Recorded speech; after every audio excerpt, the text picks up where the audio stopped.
Welcome back. You're listening to episode 4 of the Animals Everywhere podcast. I hope you're having a really good day.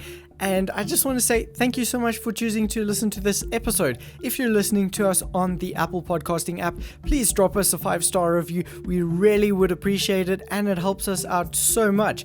If you go to animalsathomenetwork.com, you can find all the previous episodes for Dylan's podcast, Animals at Home, and for the Animals Everywhere podcast, which is the podcast I host. And from there, you can click on any of the current or previous Animals Everywhere podcast episodes and listen to it on either Apple Podcasts, Spotify, Stitcher, or Google Podcasts.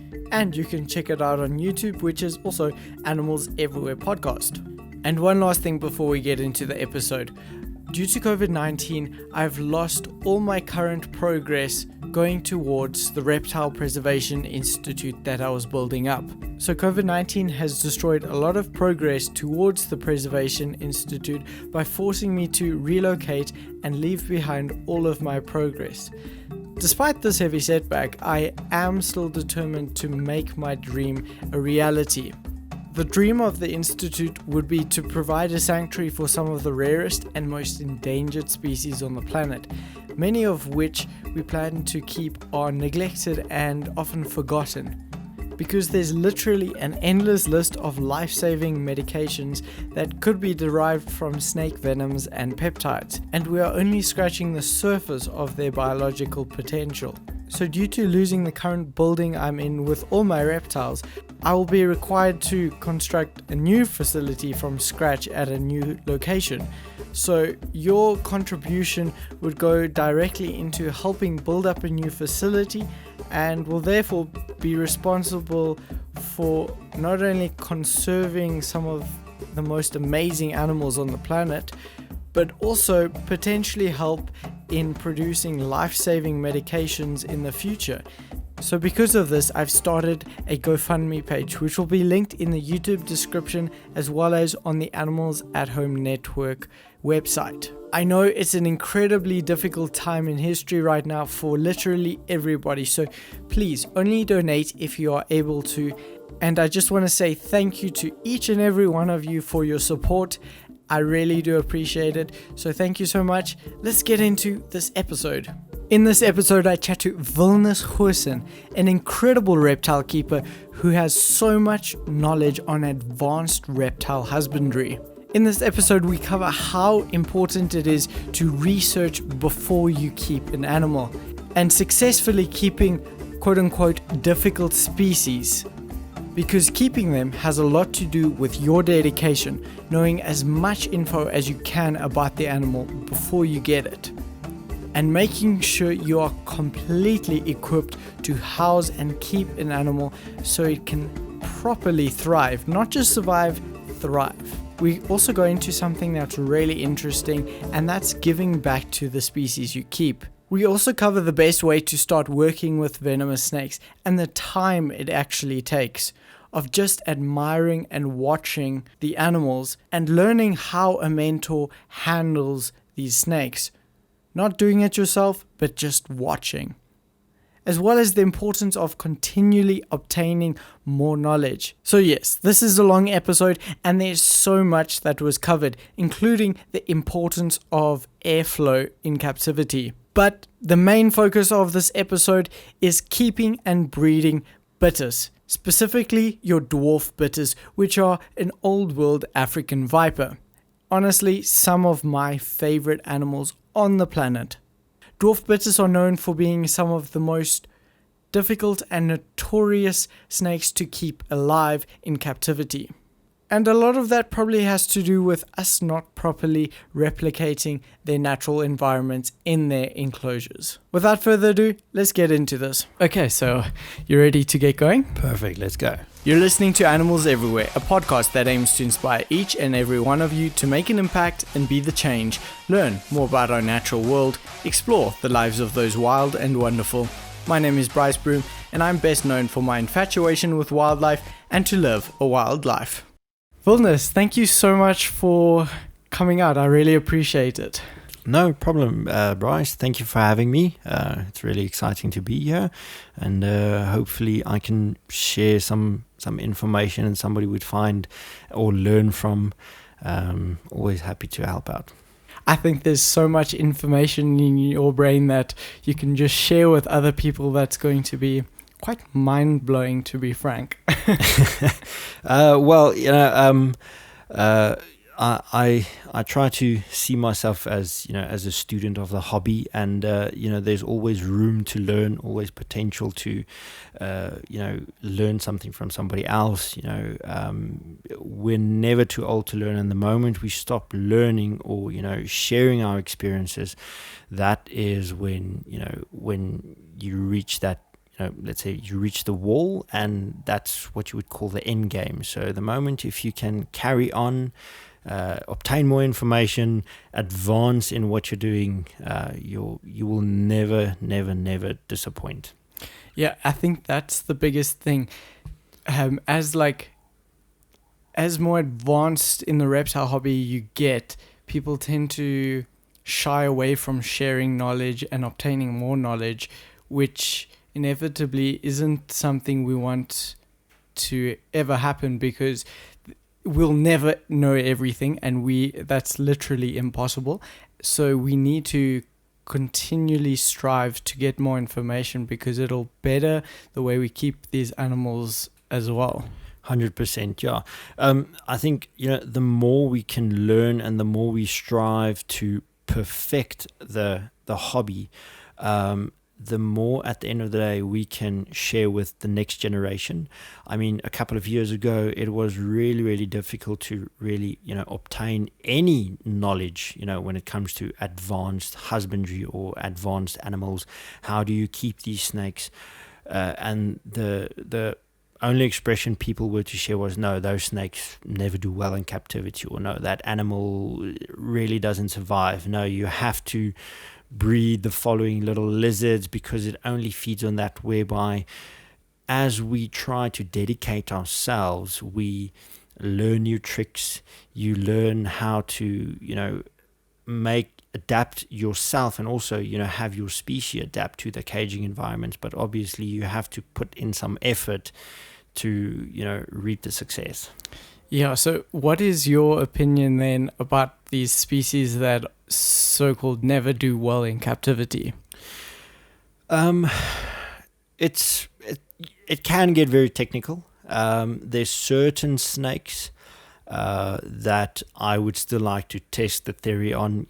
They don't do well in captivity. I think it's just, as I said before, the people or the hobbyists, a lot of them never really dedicate themselves towards keeping the animal, making sure that the husbandry is 100% on point, making sure that you have studied the climate, you have mimicked the habitat, the climate, you have really put in some time. Look, obviously you have species like, for instance, in the Northern Cape, you have dwarf-beaked snakes. Yeah. Those little snakes, it's not worth keeping something like that in captivity. They constantly move. It's not a species that, really, just curls up and, basks under a rock or wait for something to, for a scavenger to come along and, then just snatch it. They are constantly moving, always on the prowl, always on, moving around to hunt something. So I would imagine if you would have to keep something like that successfully in captivity, you would, for a small little snake like that, need a cage of 2 meters plus, just to give it enough room to move. And that's, I must say, my dad, when I started keeping animals, he was very, very strict with me to say, you're never going to keep something in a rack, because snakes deserve to be, displayed, and you have to give them the proper caging requirements, so that they can at least have a natural behavior. And the moment you start, putting something, in a small little box, I would say the hobby gets very boring. Yes. The moment you can actually have something whereby the people say, for instance, if we take now these new, I wouldn't say new species, but these endangered species like Bitis inornata or Bitis albanica, or even something like up in Angola, Bitis heraldica, these snakes are critically endangered. The population is very small. I think it's more of a these snakes are really, really, let's say they know how to hide, they know how to keep themselves scarce. And I think if you really had time and opportunity to, if we had legal ways to, obtain these animals, and especially if you have somebody who's really reputable, there's so many people who have dedicated years and years and years to focus on how to keep these animals alive, how to breed them, how to work with them. I'm pretty sure those people would be able to say, hey, we've managed to have success with these species. I mean, there's recently a guy in KZN who has bred Western keeled snakes. Those aren't really snakes that you often see around in a hobby. Those aren't even really snakes that come up in a discussion to say, oh, those snakes are really difficult to keep. So there's, I think, and that's just my opinion, it's all about, how you dedicate yourself to make sure that you accommodate that species as best as you can, so that that species feels, this is normal. I can carry on. I can, here's food, here's water, here's whatever I need, ventilation, heating, everything. And I'm pretty sure then it should be okay. But as I said, it's very technical, because there's certain snakes, like if you're going to try and keep a blind snake in captivity, it's just not worth it, because 90% of the time, or well, 99% of the time, you're never going to see that snake. And then secondly, how are you going to be able to feed that snake?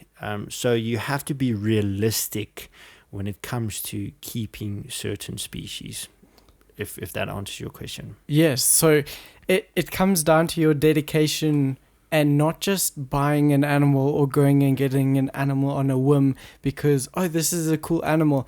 No, you need to know a lot more about the animal before you even consider obtaining it or trying to keep it in captivity. 100%, yes. 100%. Research at the end of the day is probably one of the most important things. Earlier we had a discussion, and I compared it to, like a carpenter who, constructs grandpa chairs or old man chairs. Before he starts with it, he would make sure that he has the correct tools. He makes sure that he has the correct wood. Using the right glue, the right varnish, everything to make the perfect chair. So if you want to go and get an animal, buy it at a pet shop, buy it from a breeder, go to an expo, you should have your homework done already to say, I'm going to keep this animal. And also you have to tell yourself, why am I going to keep it? Am I just going to keep it because I want to look at a snake? Then you can go visit a park. Then you can go watch a nature conservation. Or a documentary about snakes if you really want to look at it. But the moment you start, and again, this is just my opinion, the moment you take something that is generally seen as a wild animal and you bring it into a captive environment, you need to have a purpose. And in my case, for instance, my purpose is I have an animal that is indigenous, and it comes from a natural environment, or it comes from somebody who's recent, who has bred them before, and I need to give something back to that species. So I need to at least breed that snake so I can produce more babies, not just for, let's say, for money, but for, let's say, the existence of that species. Because obviously we have a lot of threats out there. We have habitat destruction. You have snakes crossing roads and they get hit by cars. We have people, unfortunately, there are poachers in the hobby, and unfortunately that as well does take a toll on the animals. So at the end of the day, do your research and be committed into why are you keeping this animal? Why am I putting it in a cage? Is it just so I can look at it and I can enjoy it, or am I going to, get a really rare specimen of animal, or am I going to get a very unique animal that at the end of the day, it would be much more beneficial to breed it than to just look at it. Yeah, that's insane. So I want to jump like all the way back. How did your reptile fascination like begin then? Oh well, I'm pretty sure we all start with the same story. Everybody would say it started with dinosaurs, or we can't say garter snakes here in South Africa. So generally, you have this fascination. I mean, there's the TV, you see documentaries, you watch documentaries, Animal Planet, Discovery, you see these snakes, you watch movies like Jurassic Park. We all wanted a dinosaur. And that's generally where it started, but it also started with when I grew up. I had a really, really good friend, and he obtained a Californian king snake. And every time I went to visit him, I was like, oh, come check my snake. And, the majority of times when I went to visit there, it was more like, okay, what are we going to do for the day? We're going to take out the snake and we're going to, just hold the snake and see how it moves, put it on the grass, see how it moves between the long grass. And from time to time, even feed it. And that was probably one of the best experiences. And from there, it just, it just started. And I begged my parents, I'm like, my friend has a snake, I want a snake. And it was just, no, there's no snakes in the house. So the closest reptile I could obtain, we really, myself and my brother, really had to convince our parents, was a bearded dragon. And then again, we had to do some homework as to, what do they eat? What lighting do they require? How do you keep them? What is the ideal environment you have to keep them in? So constantly it was, you get a cage, put everything in there, then the animal grows, and then we get bigger cages and bigger cages and bigger cages. And so I would say it started really early. The real fascination with the snake started where also when we grew up, one of our friends, his dad owns a park, and there was always wild animals, and there was always, when we went to visit, there was, they had either a rattlesnake in a cage or something, and you would just look at this thing and you find it very fascinating. So when I was very young, still in school, over weekends and public or holidays, school holidays, I actually approached him and I said, look, I want to, come work for you. I want to gain experience working with these animals. And obviously the benefit of it, you get a little bit of incentive, you get paid. But it was more about working with these animals.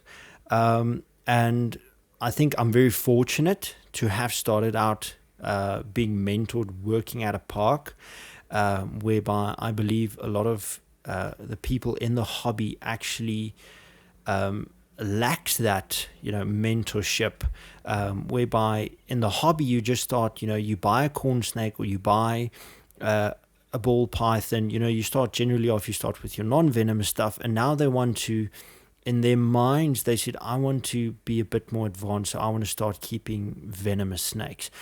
And then the first question is, what's a good venomous starter?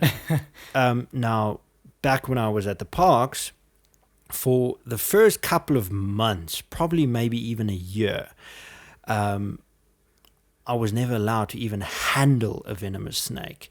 My first couple of months, it was literally just standing next to the curator, looking at how and observing how he is working with venomous and non-venomous snakes, and literature. So I had to, educate myself, Latin names, common names, habitat, what do they feed, what type of venom does these animals have, dentition, all of those basic, let's say the basic educational key points that you have to have before even obtaining these animals. And after the curator at that time was happy to say, okay, every now and then he asks me a question, then he gives me a Latin name, what's this? And then you have to tell him more about it.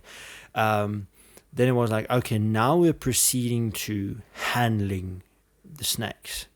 And my first ever experience with, at the park handling snakes was the non-venomous section. I wasn't allowed to touch a snake. I wasn't allowed to do the basic, hook and tail method. I was using 2 hooks, no grab sticks, 2 hooks, and I can't touch a snake. And there was these very, very aggressive Taiwanese rat snakes, 3 of them in a cage, and I had to bin these 3 snakes individually into a tub in a container. And that probably took me, because these snakes were, as I said, very aggressive. So obviously if they bite you, there's not a lot of danger. And that gave me a good idea of what to expect when you're working with a snake that can possibly be aggressive. And then, they put you in a very, very difficult situation where you have 2 hook sticks. You're not allowed to touch a snake. I mean, it's easy to, just pick up a snake, a non-venomous snake, by the tail and hook it, versus now you're going to have to use tools and you can't touch the snake. And that, even though it's non-venomous, that probably took me, with those 3 snakes, probably took me 45 minutes, and I was sweating. So for a couple of months, probably even a year and a half, still wasn't allowed to work with any venomous snakes. Then it got really easy, working with 2 hook sticks with the snakes. Then obviously we went to, the more, I wouldn't say more advanced technique, but, just hook and tail.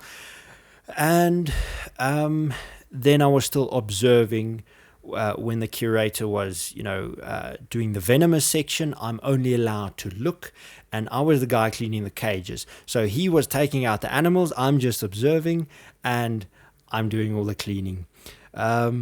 That's also one of the probably most interesting times in my life, when I started learning about stuff like venom dust. That's even before, working with venomous snakes. I started learning about, let's say, the potential side effects there is when keeping venomous snakes. For instance, the spitting cobras.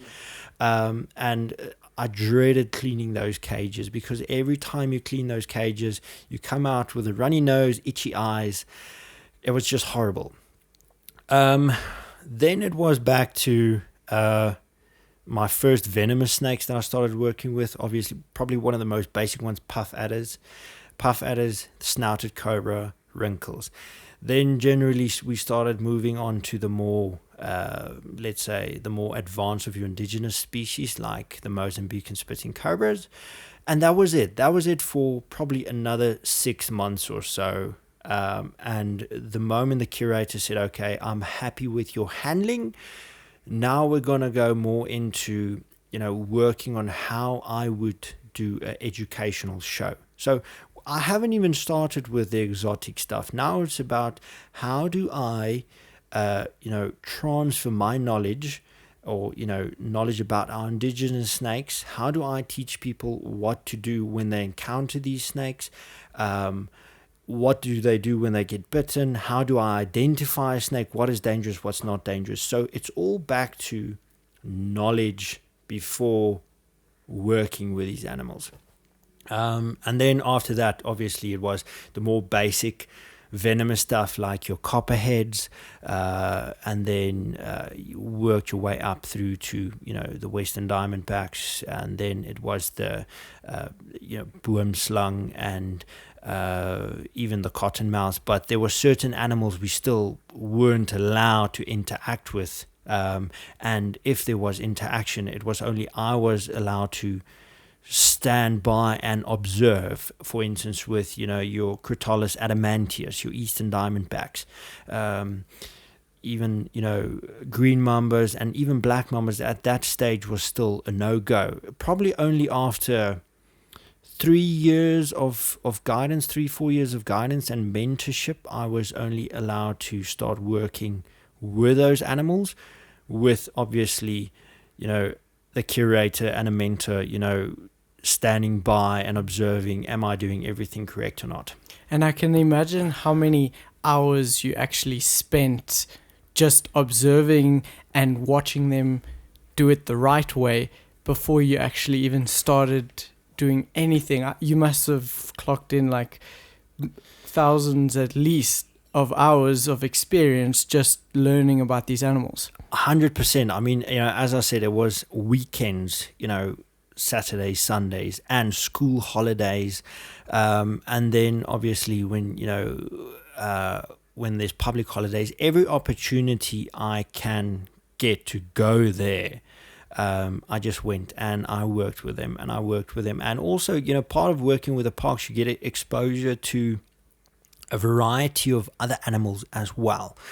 And with that, it gives you a greater, I would say, it changes the way you look at a wild animal, how they behave. I mean, for me, and still to date, I would say that interaction with a wild, let's say African rock python versus interaction with something like a snouted cobra, or even perhaps something like a black mamba, in my opinion, I'm slightly more nervous working with a big wild African rock python versus working with a wild black mamba. Those black mambas, elapids, those are snakes that I need to flee. I need to get away. They're nervous snakes. So, as we said before, it's a fight or flight thing, whereby African rock pythons, or your big pythons, especially even a mole snake, those are the type of snakes that they would, give you a very, very bad day if they were to latch onto your arm, or they were to latch, onto any part of your body. It's horrible. It's painful. It's, I'm a sissy when it comes to those type of pains. Even when there's a brown house snake, I don't want to get bitten by a brown house snake because it's uncomfortable. You don't like it. So yes, I had a lot of, and as I said, I was privileged enough to have that exposure, to learn from the parks. And even after learning, working at the parks and stuff, my parents were still like, no, you can't keep snakes. And I had to really, really convince them why I want to keep snakes. And I really had to, show them that, look, I'm capable of, keeping these animals. I'm capable of cleaning their cages. And there was a lot of discipline involved with that as well, and that's something that I think my parents had a lot of influence, when it comes to my, my current keeping skills, discipline.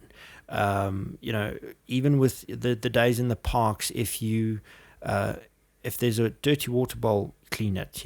Water you clean every day. If the cage is clean, even though you clean the cage now, by end of day, the cage still has to be cleaned. Obviously, in my parents' house, a clean cage means there's no smells. So my mom was very strict with us.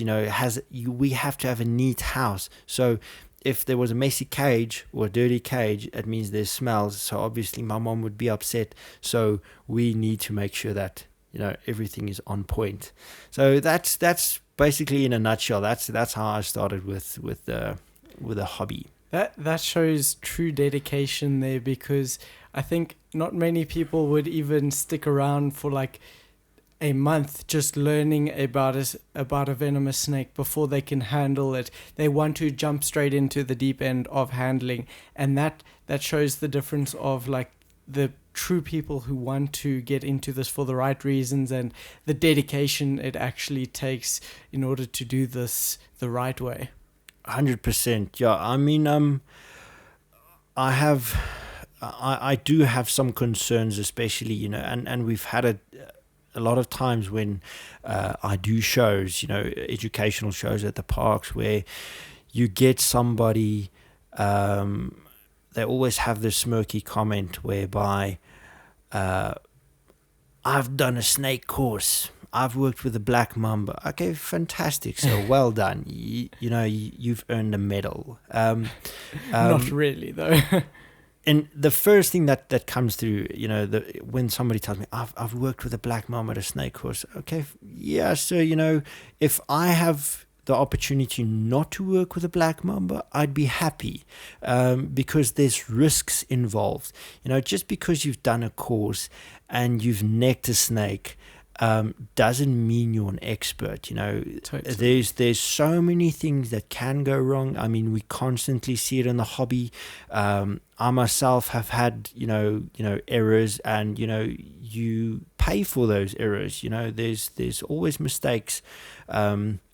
So at the end of the day, along with your I would say with training, and along with being dedicated, you have to always, I would say, up yourself, find new ways to, make sure that nothing can happen. You have to be 100% safe. I would say you have to be 200%, safe, or risk-free, if we can call it that, because risks in this hobby, unfortunately, especially in the venomous hobby, it's literally, you are, if either buying it or collecting it, you are going home with a ticking time bomb. And unfortunately, the time bomb at this stage, there is, the timer is not working.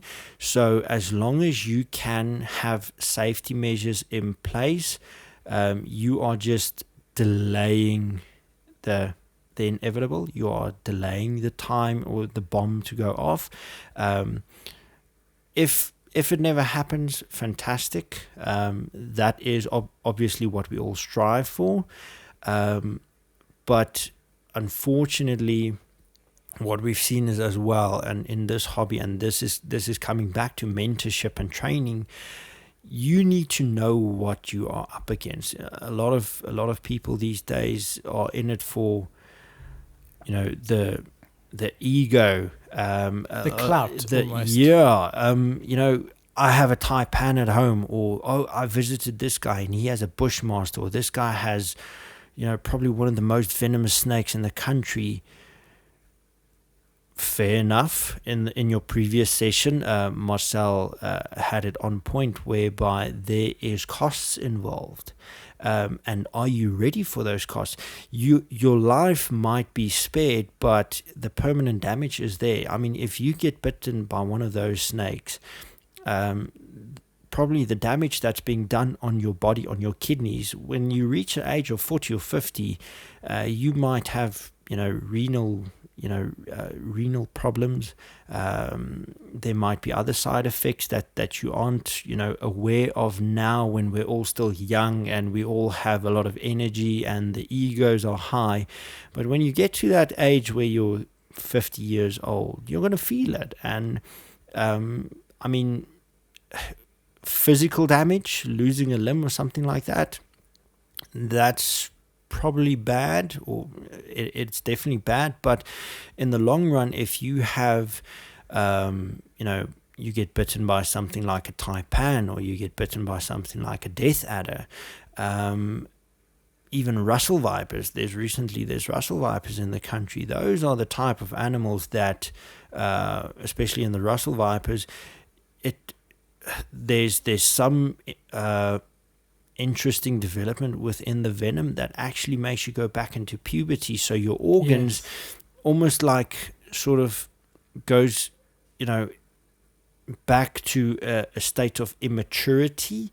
So I would almost say, and I would imagine, that when you are older and you have to, you have heart disease or something like that, your organs aren't really strong enough to take that stress anymore. So definitely mentorship, coming back to mentorship, is probably one of the most important things I think the people in this hobby requires before buying a snake. You need to know what you want to do, why you want to do it. So that, yeah. What would you say as for like South Africa doing something similar to Florida with 1,000 hours per each family? Yes, I know there's a few things going on with Florida at the moment and who's allowed to keep, but I'm saying their previous thing of like you need a bunch of experience before you can even own these animals. What do you think about that? That would be ideal. And unfortunately, now in the ideal world, it would be perfect. But unfortunately, there is circumstances whereby there will have to be a governing body to regulate all of this. Now, first of all, who's going to decide who's that body? Secondly, if you think about it, where are you going to be mentored? Because a lot of people, for instance, there's certain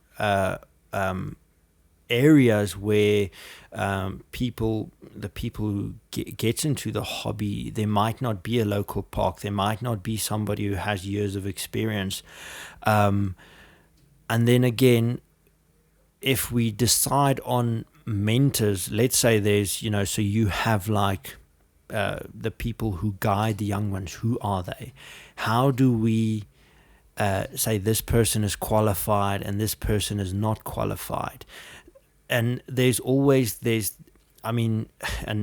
you never want to go into politics, but churches even can't agree on what the best way of worship is. So how are we in a hobby going to decide what is the best way for going forward in a mentorship? But ideally it would be perfect. Let's say if you in the ideal world, you start off with your non-venomous stuff, but before you can buy from any snake breeder, you have to provide like a basic a certificate of basic snake handling, and let's say you have to go to do maybe like a small little exam on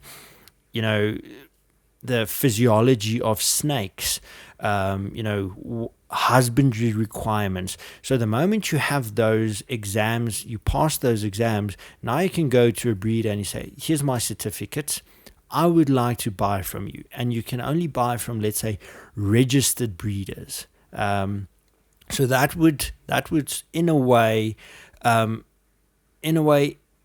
could affect the entire, let's say, ideal world negatively, because that would obviously push the black market or the underworld market, the activity, it would increase, or it would affect it in a positive way, that more people or the hobby would be more reputable.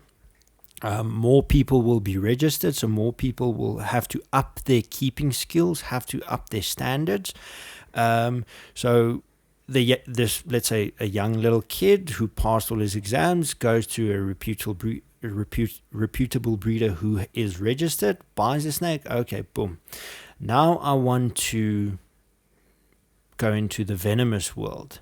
What do I require to go into the venomous world? You have to have X amount of hours, and let's say you categorize those hours. If you have, let's say, between 100 hours to 500 hours, you're only allowed to keep, let's say, X, Y, and Z. Yeah. Your more basic venomous snakes. So there's a list of what you're allowed to keep, and here, also on that list, you can have a list of the registered breeders of those species. And then, if you exceed those hours, you go to level 2. And on level 2, you have a form with, you can keep the following. And here's a list of the registered keepers and breeders. So in the ideal world, I would fully support it. Unfortunately, there's a lot of factors that we need to take into account that would make that would make the ideal world, or would jeopardize the ideal world, if we can put it in those terms. It would make it unrealistic. Yeah. People would say we're just optimists. It will never work. And unfortunately, due to as I said before, who's gonna run this body? Who's going to, how do we decide on, how do we register? What is the requirement? Unfortunately, there's a lot of egos, involved, and, you might be friends with that guy, and we've had issues before. So now we're going to have problems. Yeah. So, we'll never sit around the same fire completely. And I think that's a problem. I think if we can actually do that, the standards of this hobby would just spike through the roof. So in a nutshell, yes, I do support it. And I would, if it's possible, I would do, anything from my side to contribute to that.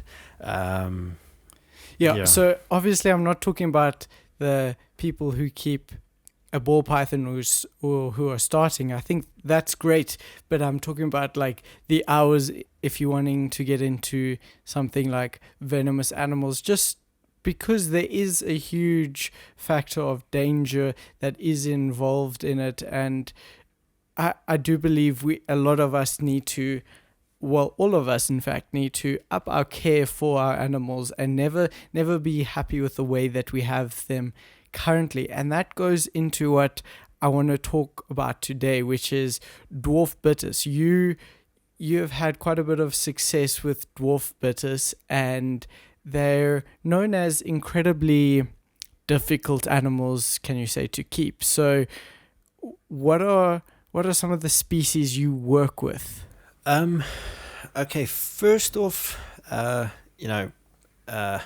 still a student in the dwarf world, so I probably have, let's say, the dedicated years I've been working with them is now, let's say, 4 or 5 years. But I think I'm privileged and lucky enough to have had success, in this time that I've been working with them. Currently, I'm keeping the horned adders, so Bitis cordalis, and I have many horned adders, the Bitis cornuta, and then I also have red adders, the Bitis rubida.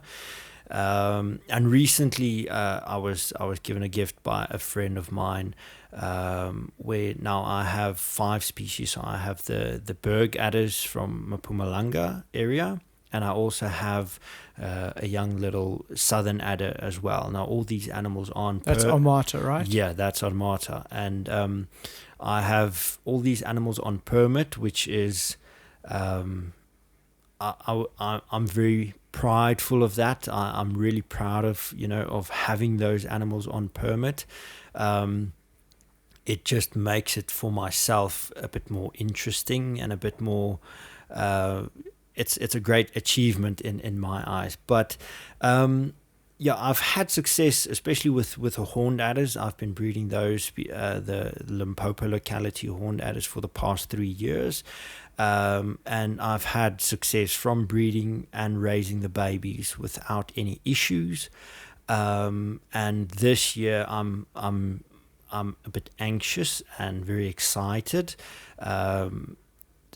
to be breeding the red adders and the many horned adders on paper as well. So that for me is my next step. And once we've done that, I believe.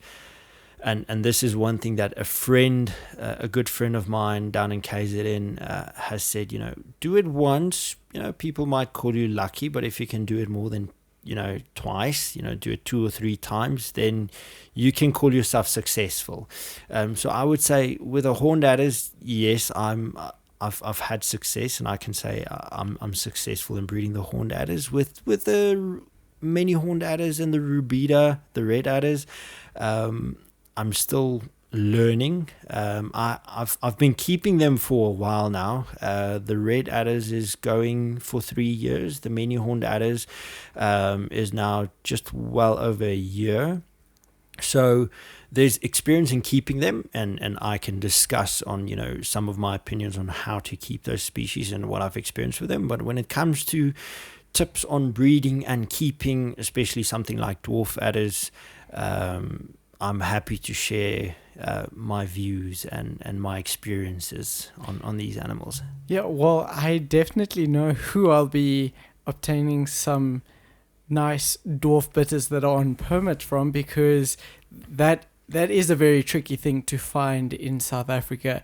Animals that are bred properly and are on permit. So that's thanks for telling me that, because I want to also start focusing on the Dwarf Bitis, because they're just such a fascinating genus that, quite frankly, that there's nothing like them. That's very true. I must say, prior to keeping the Dwarf Bitis, I was very focused on Latin American pit vipers, and I still have a really, really soft spot for the Latin snakes. They just so fascinating. You have this big snake that can move like a mamba in a matter of split seconds. It literally demands the utmost respect, and I would say 200% of your attention.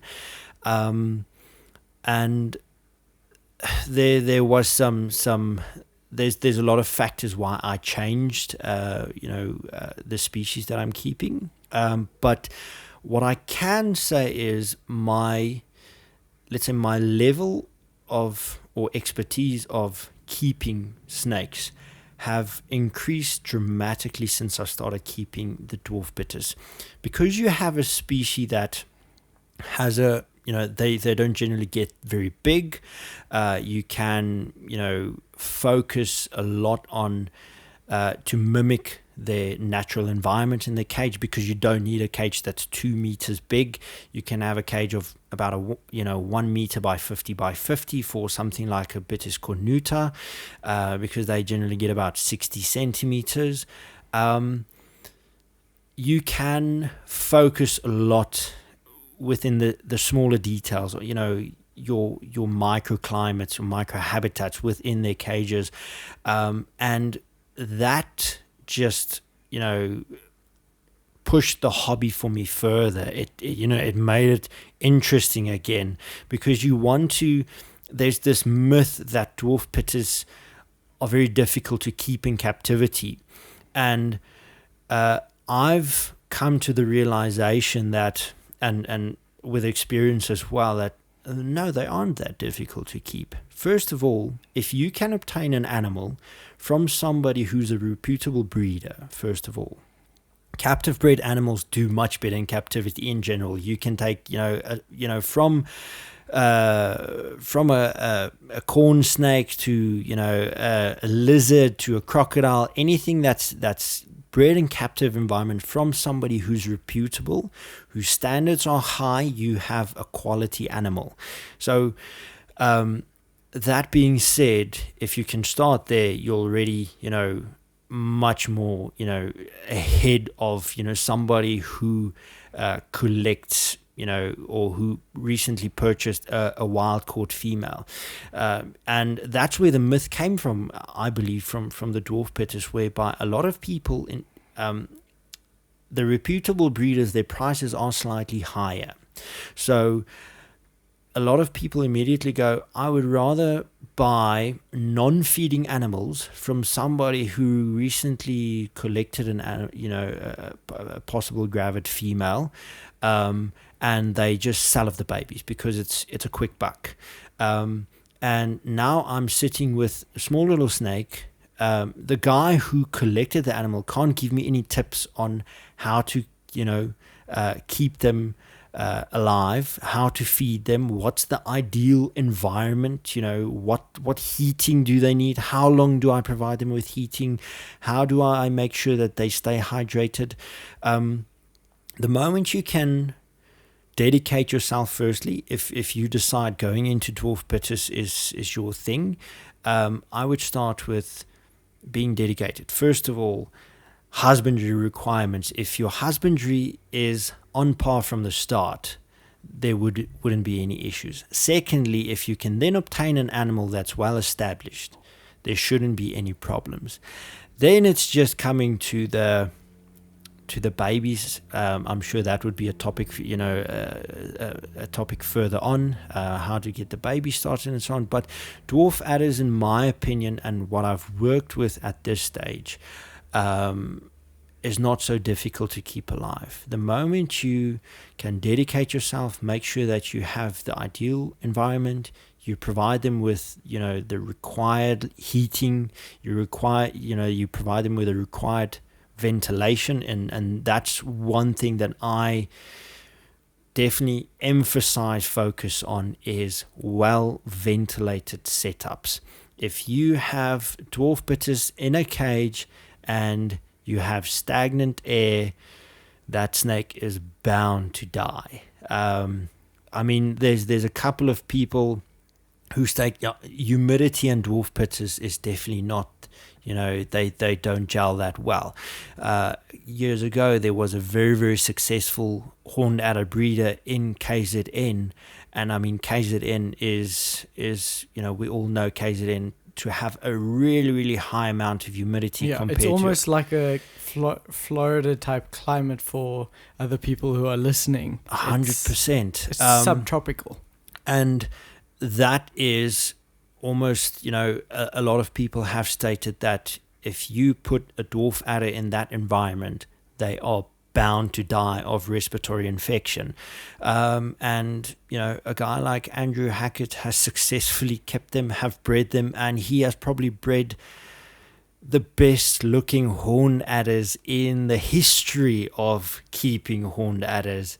And that is one thing that I've dedicated myself to. And I told myself, I'm going to focus on horned adders, and I want to even be better than Andrew Hackett. I want to have specimens whereby people can say, geez, if we talk about horned adders, that's the guy who breeds horned adders. Not just for, let's say, for the financial aspect of it, just for the fact that somebody would rather come to me and say, hey, do you have any available? Because they know if I sell them a horned adder, that snake is eating, there's no issues, it's a well-established animal, compared to supporting somebody who often goes out into the veld and he goes and picks up a gravid female, he sells off the babies will probably die in a couple of months because they're not eating, they aren't kept in the correct environment, and the guy who sold them the animals can't provide them with the correct information.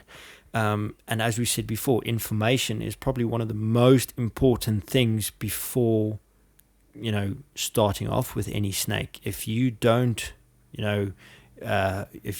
educate yourself and you go into this thing without, knowledge, it's bound to go south. Then you're on that trial and error, and that's where everybody says dwarf bitters don't do well in captive environment, because that myth came from trial and error. And the people who have it, have the recipe under their thumb, know it's not that difficult to keep them. It's not that difficult to even breed them, for that matter. So it's just replicating the right environment. Exactly. So what would the right environment for your horned adders, your Bitis cordalis, look like? What would their setup or the necessities for the animal be? What would that be? Ideally, you would want to look at, it depends on the locality of specimen that you have as well. Do you have more of a bushveld type of animal? For instance, your Limpopo locality horned adders. Do you have Namibian locality horned adders that's more, renowned to be, depending on where in Namibia as well, you have, specimens that, buries themselves into, in the dune sands or under a shrub, wherever you look, there's nothing. There's just a little shrub. There's just some sand. Your bushveld specimens, again, you have rocks, you have vegetation, but you still have, your sand. Limpopo species is renowned for, to bury themselves into the sand. Old days locality, the Sand River. I think that's a big thing that's important that people don't realize. Just because it's a Bitis cordalis, which is like one species, the same species from different areas require different amounts of care and different setups completely. So just because it's this particular species doesn't mean it's across the board that you must give it this type of setup. No, you got to find out the locality and give it what it needs from the specific locality it comes from. 100% correct. I mean, if you take, for instance, your Northern Cape localities of horned adders, it's completely different towards, your Namibian species, your northern Namibian species, and your Limpopo species. Yeah, even if you look at the snake itself, the structure of the body, it's completely different. You have a more longer, slender snake versus your thicker, stockier, bulky snakes of, Namibia and Limpopo. So you have to make sure that, the habitat, and that's where, again, years ago when there weren't a lot of information available, you could read on forums. Some people would say, I have a female horned adder and I have a male horned adder. When do I breed them? But when they share photos, you have a Northern Cape locality specimen and a Limpopo specimen. I hate that when people try and cross different localities, even for puff adders, Gauteng and KZN puff adders. Like, no, please don't do that. You are messing up the gene pool, and just there's so many things that's wrong with that as well. Exactly. So, from experience, with keeping the Limpopo localities of horned adders, now again, in captive environment, a lot of people enjoy their newspaper. Newspaper is it's easier to clean. So a lot of guys would put newspaper, they would put their rocks and their shrubs and their twigs, or, some bushes. And they would have them on newspaper, and you'd have the snake, and the snake seems fairly happy. The snake seems established. If we can put it in those terms. It's surviving, not thriving. Hundreds.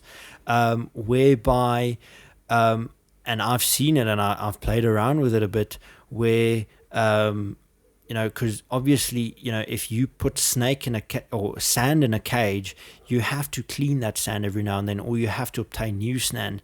And especially the sand that I have in my cages, I prefer to have sand from that environment as well. So it's not like you can quickly drive 500 kilometers and go and collect sand and come back home, or even, go to the Northern Cape, which is, more than 1,000 kilometers, and come back home. So then you start experimenting with newspaper and other substrates. And I would say your substrate has to mimic the natural environment. So if you have an animal that prefers more rocky habitat, for instance, like your cornuta and your Zeropaga species, the plain mountain adder, those type of animals prefer more your slate rock, and your their areas have quartz, and it's not really a sandy area. It's mountains.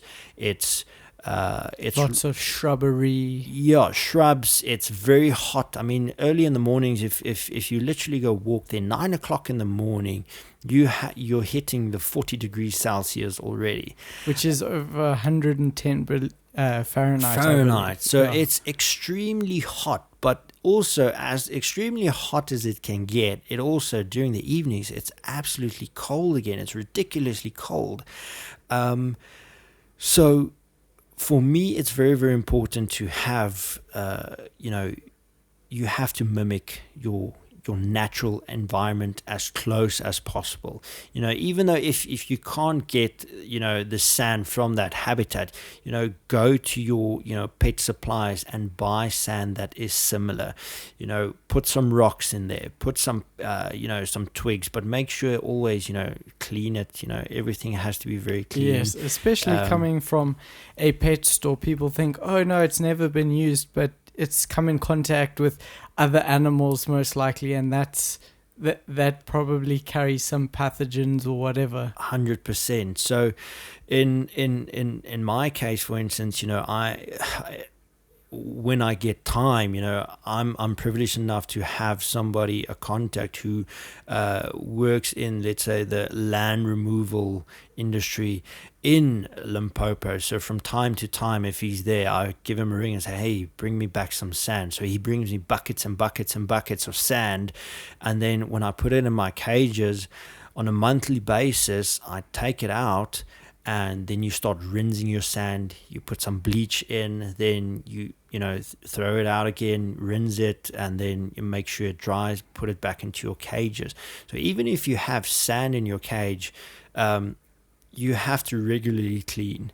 So it's very, very important to mimic your natural environment as closely as possible. I mean, when those snakes bury themselves into the sand, they immediately go into ambush mode.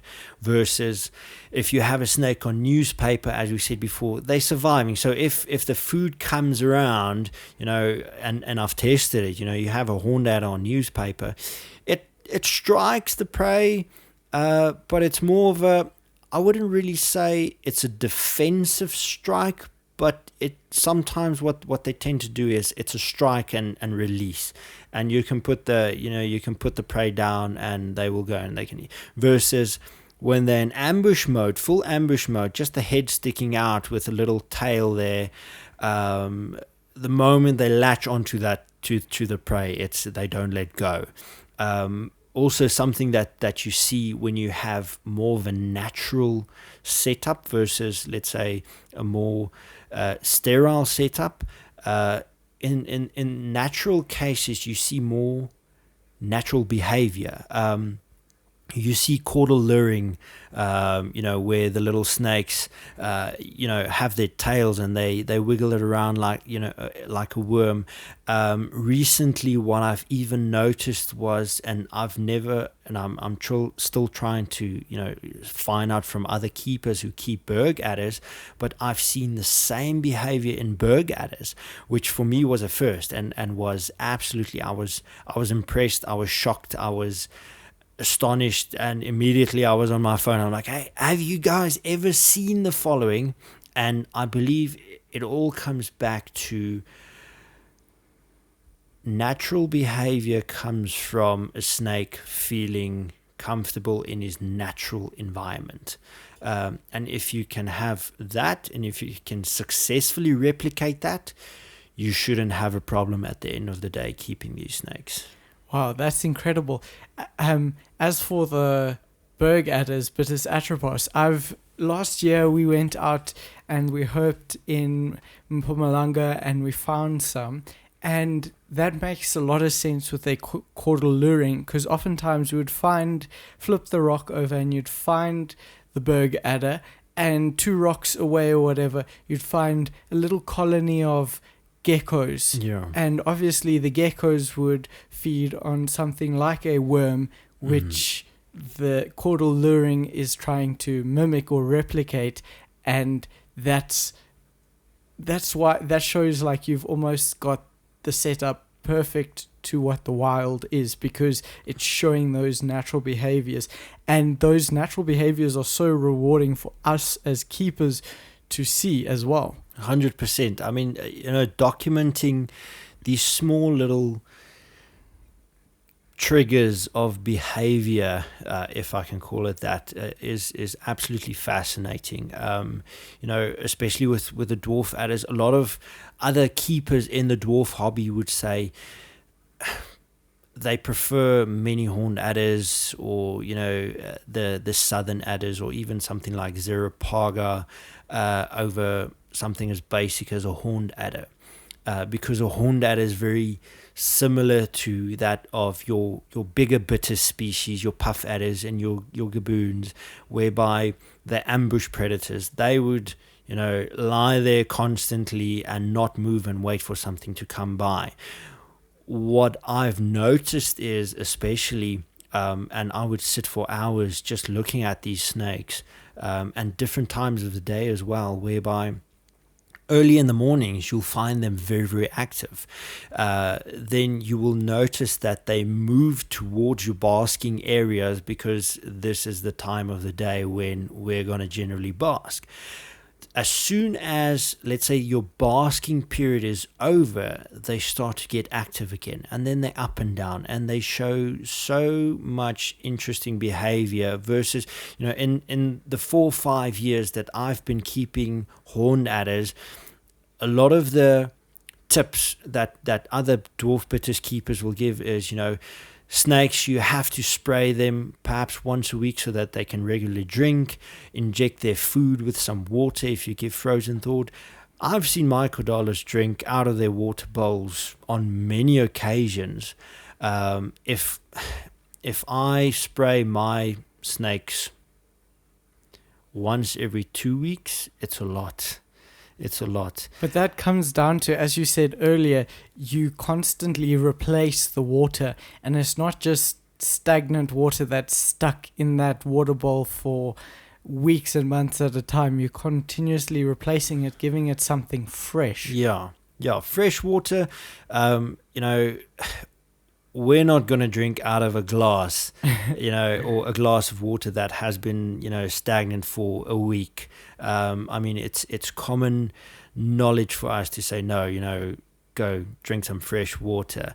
And again, I believe if you take something, a wild animal, and you put it in let's say in captivity, the rule still applies. The same as for you and myself. Fresh water is important. That animal didn't decide to be in a captive environment. You decided for that animal to, for it to be in a captive environment. So you have to dedicate yourself more than 100% to make sure that snake always has fresh water. The cage is always well maintained. We don't like living in a messy house.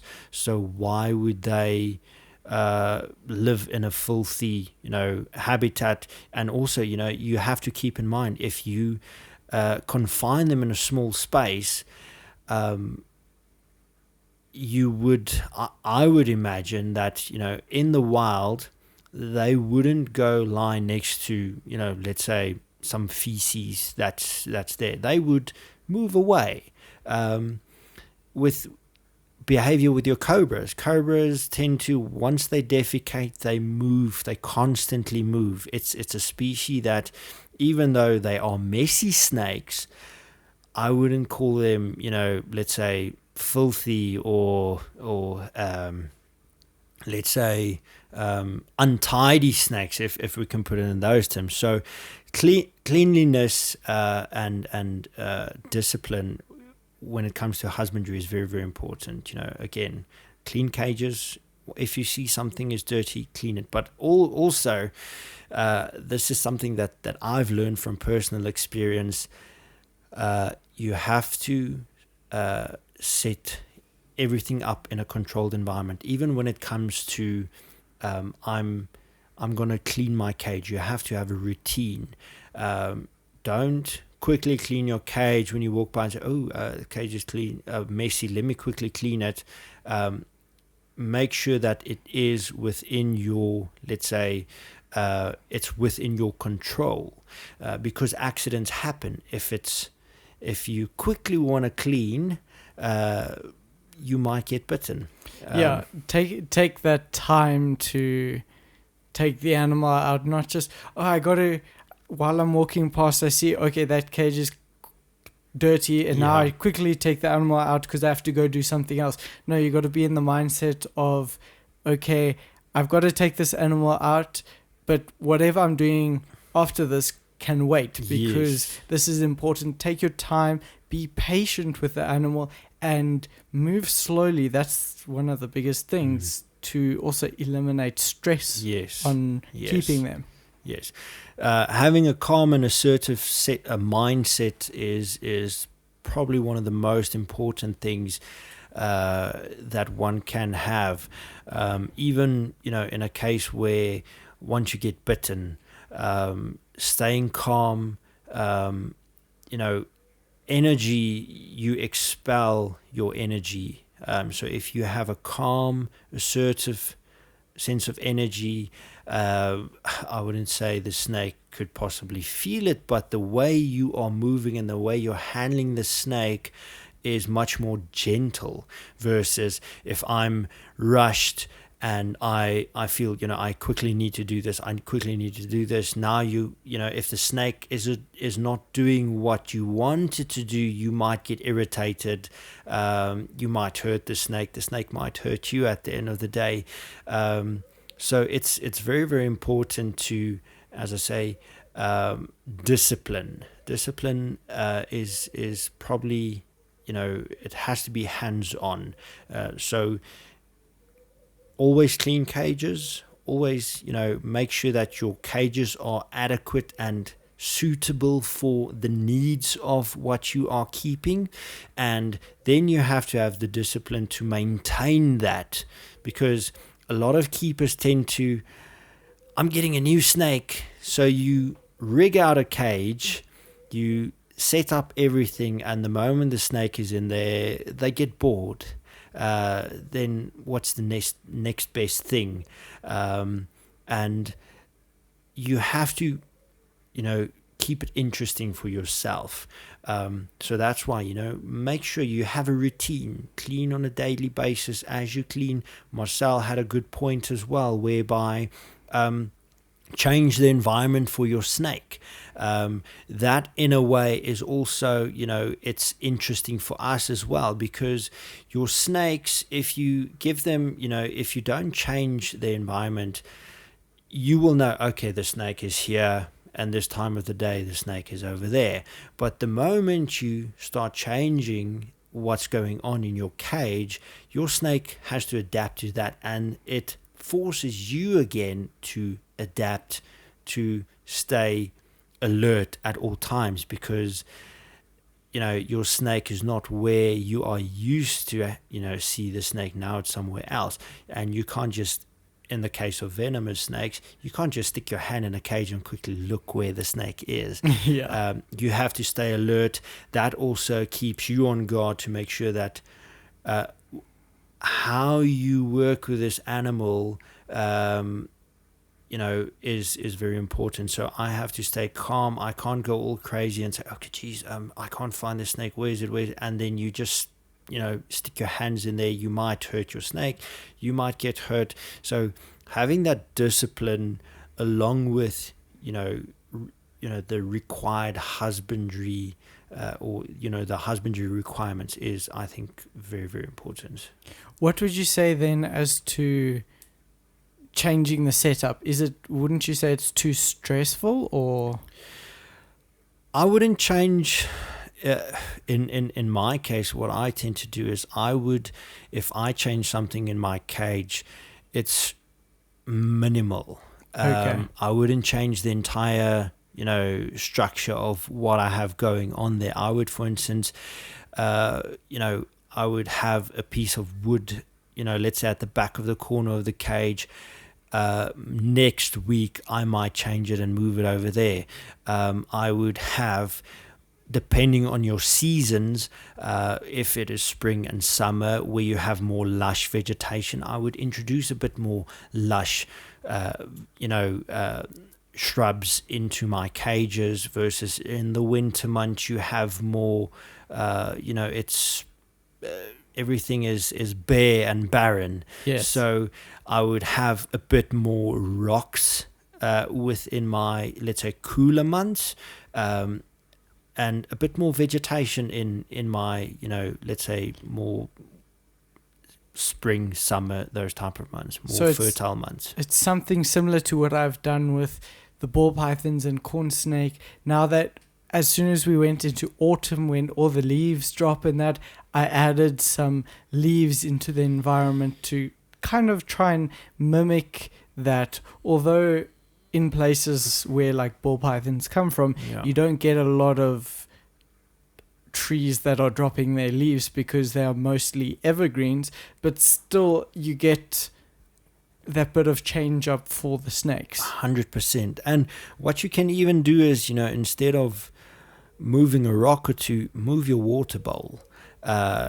So, yes, as stated before, my snakes drink out of the water bowl, so they know there's fresh water every now and then. But I do tend to, from time to time, not even much, not really, in the opposite side of the cage, because my one side is, let's say my more, where my hot spot is, and the other side is where your cooler side is.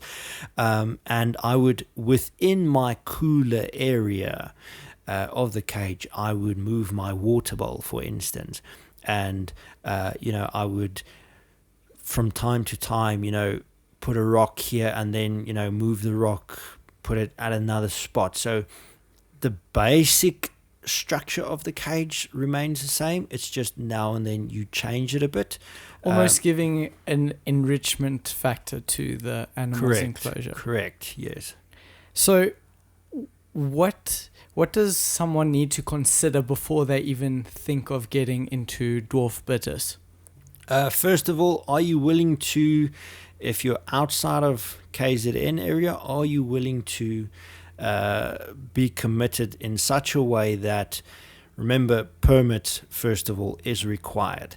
Now, obtaining permits, it does take some, as I said, dedication, because you have to be compliant to the requirements of your nature conservation department.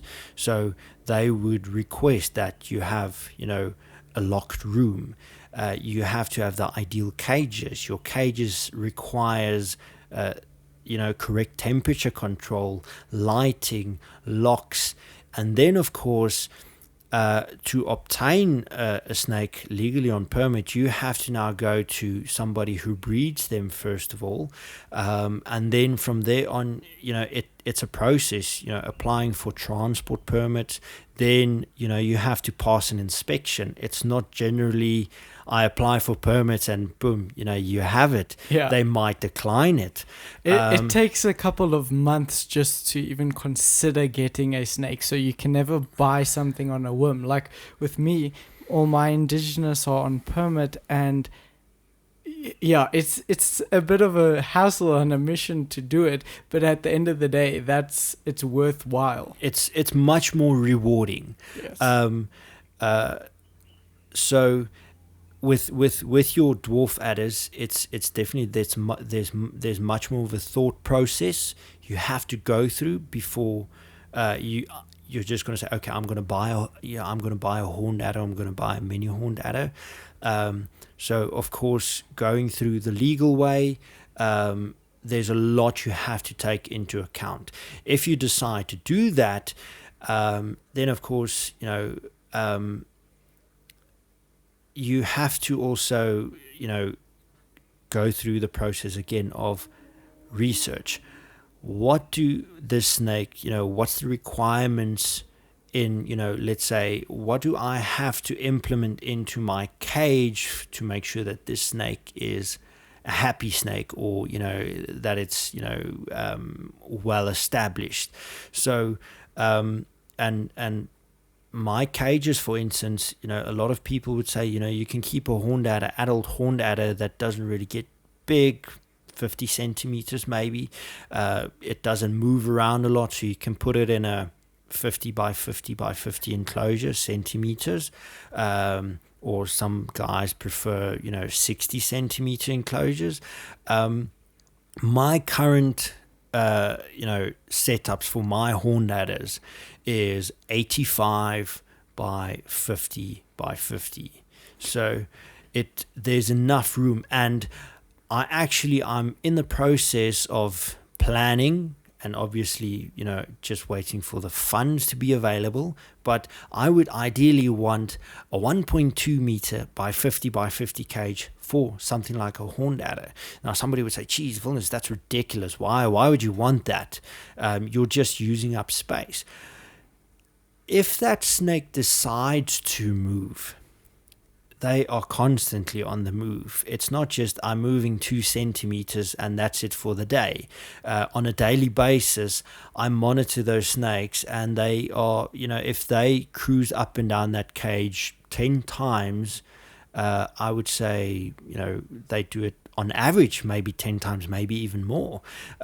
So when they are active, I would ideally like to support that. I would like to give them the correct setup. So once you decided, okay, I'm going to buy a horned adder or I'm going to buy a Dwarf Bitis and I'm going to go through the paperwork, make sure that you do your research. Caging requirements, feeding requirements, make sure you are knowledgeable and you are well informed by the previous keeper and breeder. How often do you feed the snakes? What do you feed these snakes? And also, I would say, ideally, if you buy from somebody who is a breeder, you would like to see the adults. You would like to see proof that they were bred in captivity, because it's easy to say something was bred in captivity if it's an indigenous snake. A lot of people try to use that scapegoat to say this snake was bred in captivity, and when you start asking, but can I see the parents? Then there's a lot of stories that, either the male died or they sold the parents and the new buyer doesn't really want to share pictures or something like that. And in my case, if somebody wants to see pictures, I would willingly, even if you inquire, with, you phone me up and say, hey, Wilnes, I want to buy a horned adder. Do you have any available? I said, yeah, sure. Then I start sending you photos. This is when the parents locked. This is when the babies are born. This is how old the specimen is that you are inquiring about. This is how many times he has fed. And this is how I would advise you to, set up a cage. And before I let that animal go, I would want to see some photos to say, okay, yes, the snake will be looked after, versus, just selling a snake to somebody and 2 months down the line, I hear either the snake died or he has sold it again. So when it comes to the dwarf adders, you have to have the dedication. And as I said, it's quite a process of thinking, because there's a lot of things you have to go through before you can obtain these animals. Yeah, that's a lot to think about, but it's all worth it in the end to keep these stunning species. In general, what's different in the way you set up your dwarfs? I wouldn't really say there's much of a difference. There's a lot of other successful keepers out there, and there's a lot of other keepers that has proven that they are really dedicated towards the hobby. I mean, there's a couple of KZN breeders or keepers that there's one guy in particular that is so dedicated to keeping dwarf adders in KZN that he has a dehumidifier in his snake room, just to make sure that the humidity doesn't kill his snakes. My cages, when I looked at, when I started thinking about, what cages I require, looking at his cages and looking at a lot of the Europeans, how they set up their cages, it's all about ventilation. So my cages is developed specifically to be well ventilated. I have my hotspots, and I believe these snakes require heating from above. They do not enjoy heating, like other snakes where you can put a heat pad in a cage. So you have to think about, if you have 20 or 30 dwarf adders, or even 10 dwarf adders in a room, and you have 50-watt downlight halogens, your electricity is, your bill is quite active. You pay a bit more to make sure that your snakes are well heated compared to, snakes that has a heat pad or has a rack with some heat cord. So what I did was I dedicated myself just to focus on dwarf bitters. So my cages are specifically built to be well ventilated. So I have big ventilation grids on the sides of my cages. I have ventilation grids on the back of my cages. And then I also have a nursing rack that is specifically built for keeping dwarf adders, because obviously, keeping baby snakes, it's difficult, if you're going to have a cage for each one of them. So I have a rack where every second level there's a space open. So you have, my rack has a downlight, halogen downlight, so I don't have heat cord in my rack system, and I have a powder coated grid to make sure that the rack is well ventilated again. So I have ventilation holes on the front and the back of my tubs, and then basically the top of where the let's say the opening of my tub is covered with grid. So ventilation for me is the key thing. And then obviously once you have that in place, I think I'm lucky enough to have animals that to start off with animals that was well established, and I know the origin of the animals, because the moment you lack the knowledge of where these animals come from, what their history is, what the background is, that snake might have had an illness before, it might have had respiratory infection. And what we've seen, especially with your dwarf adders, once they are prone to respiratory infection, or once they have gone through that process, they never really recover fully. So they, one morning you open up your cage, so they have RI, you treat them, and it seems like they've recovered, and then a month down the line, boom, it's back to treating them again. And they do tend to stress a lot. These are animals that they prefer to be in a cage, and you just look at them. You don't touch them, you let them be. And the only time there's interaction, in my case, is cleaning, giving them fresh water, cleaning the cages, and then feeding them. That's it. There's no taking them out and then taking photos or putting them on a board and taking more photos. If I were to take photos or video footage of my snakes, it's in their cages, and that's it. I try to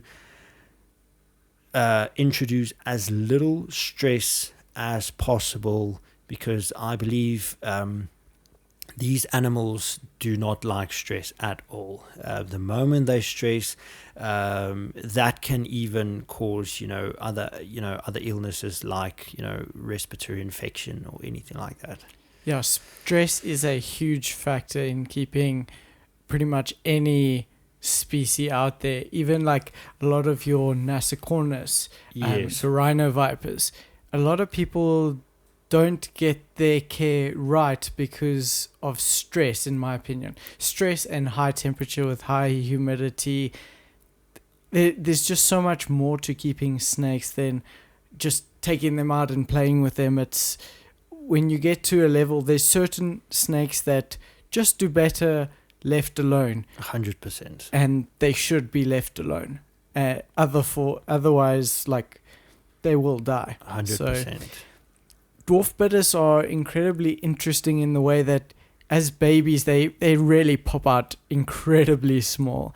And those guys, from what we currently know, tend to feed on geckos and in some cases crickets and stuff, if I'm not mistaken, from a couple of different studies. But they're incredibly small. So how do you get them feeding in captivity? Well, your babies, in general, Dwarf Bitis babies are, I would say, slightly a bit more difficult compared to a lot of other snakes. They are, as stated, they are really, really small. But and this is from other keepers who have successfully bred species like Armata, the southern adder, many horned adders, even the red adders. Those species tend to take rodents, day-old mice pinks from day one, compared to the horned adders again. And this is also why a lot of people do not even they lack the dedication to the horned adders, and a lot of them have stated it before. The horned adders are just too difficult to get going. Now, a lot of keepers out there who have bred horned adders start off with something like small little geckos, which is a lot easier versus my previous seasons. What I've done was start off with, cut up, little mice pinks and feeding them the pink parts. So there's a lot of swearing going on. There's a lot of threatening the little snakes. But I'm very, very paranoid when it comes to a possible manifestation of parasites. So I try to avoid, let's say, the easier route of feeding them little geckos, because they might obtain some parasites, and if I were to sell that snake to somebody else, then you are sitting with a problem. So I swear a little bit longer. I battle a bit more with them. My last season, I've actually found a really, really good trick that helps. And I don't know if I want to share it, but I'm happy to share it for anybody who is interested out there, actually. And it's chicken hearts. So what I did was I go buy chicken hearts at the local shop, frozen chicken hearts, defrost them, and then you start cutting them up into 8 sections of long strips. Then you roll that in some calcium powder and some vitamin powder. And what I've noticed was, compared to, from feeding the chicken hearts versus the mice pinks, the snakes, the little baby horned adders especially, are more prone and more eager to accept the chicken organs versus the mice pinks. And I'm not sure if it's due to the smell or the scent, but I've had really, really good success. They were really eager feeders compared to, when trying to assist them with, the pink parts. Where with the pink parts, the previous seasons, it took about a good 3-4 months before the snakes actually started taking live little day-old pinks on their own. And that was also with a lot of teasing. Versus this time around, it was, I think, the first snake actually took a piece of chicken heart from the tweezers from 6 weeks. So wow. that wasn't even a mice pink. And mice pinks, these guys literally took, without any question, from 3 months old. You just put in a mice pink there, and you literally, so again, I avoid stressing out the snakes. So it's literally put in there, close it, and they do their work. I'm not going to sit there and watch them. After a while, I'll come back and see what they've done. But literally month 3, it's a case of just putting it in there. And the moment before I even close the enclosure, you can hear them, biting the pinks, and you can hear, well, there's a sound. Starting the little baby Caudalus is a bit tricky. They are fairly small. There is obviously the risk of, holding down those little snakes, that you might injure them, or you might get bitten. So there is some. That's also one of the reasons why a lot of keepers try to avoid the horned adders for that reason. Cornuta, the many horned adders, I've seen babies that were, they were 3-4 weeks old, and they eat frozen thawed pinks. So there is some species that is, much easier and much more forgiving when it comes to the babies. Then what I can say, and what I have observed from personal experience, was that the moment the horned adder babies, though, once they have been established, once they're eating on their own, once they get going, there's no going back. They are probably then by far, I would say, one of the most forgiving dwarf adders to keep. They can take really hot temperatures, they can take really cold temperatures. They are really adaptable to, let's say, their environment, as long, again, as you, if you have, if you have the ideal setup for them, if you can at least give them a well ventilated cage with proper lighting, I'm pretty sure you can keep those alive in KZN as well, or in a very tropical environment. But that's coming back to if you have proper established animals. If you have something whereby the breeder tells you it feeds, it's still on geckos, or it's not feeding yet, I would avoid at all buying those type of snakes, or obtaining those type of snakes. But that's all coming back to what I've experienced at the end of the day. So from my side, when it comes to the babies, raising the babies, there's that little trick. The guys can use it. What I tend to do is, as well, before I forget, on the heart itself, try to cut off the fat pieces. You have the white fat on the chicken heart, so I cut that off, and from there on I slice it into nice, eight pieces, and then it's a bit more.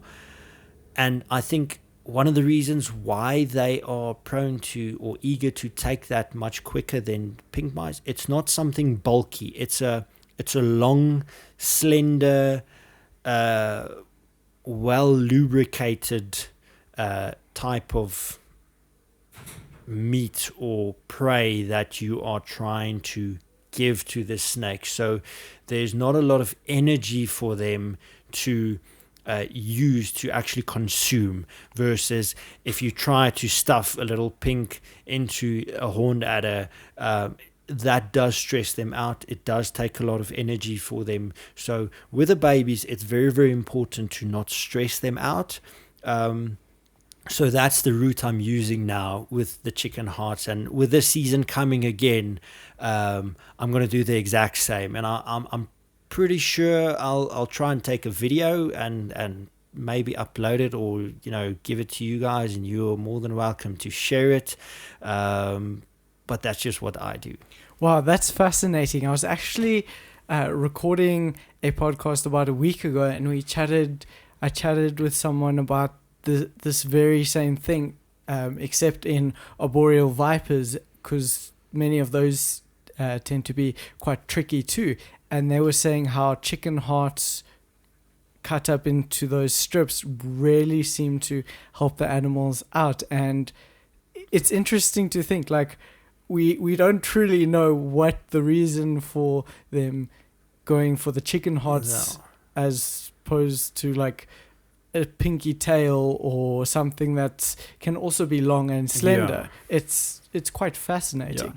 I've tried with previous seasons. I've tried rodent tails as well, and what I've noticed and it's very important, I think, especially with the horned adders, to get those babies as fast as possible to a size where they can take a pink by themselves. Then I would say the difficult part is over. And with the chicken hearts, that's one of the reasons I decided to go with the chicken hearts, because it's much more fatty and there's much more protein in it. And then obviously if you give some vitamins and calcium, because there's no bone in there, so it's important for the calcium, it has a little boost for the growth rate. Versus with the rodent tails, for some reason, perhaps it might be the fur that's on the tails that's irritating them, because if you think about it, those little baby snakes in the wild would now mainly feed on geckos, and there's no hair involved. Yes. So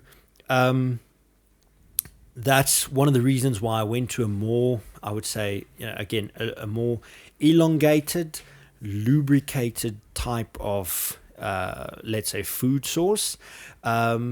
Then when it comes to the adults, I mean, we've recently seen some interesting photos of, horned adders eating,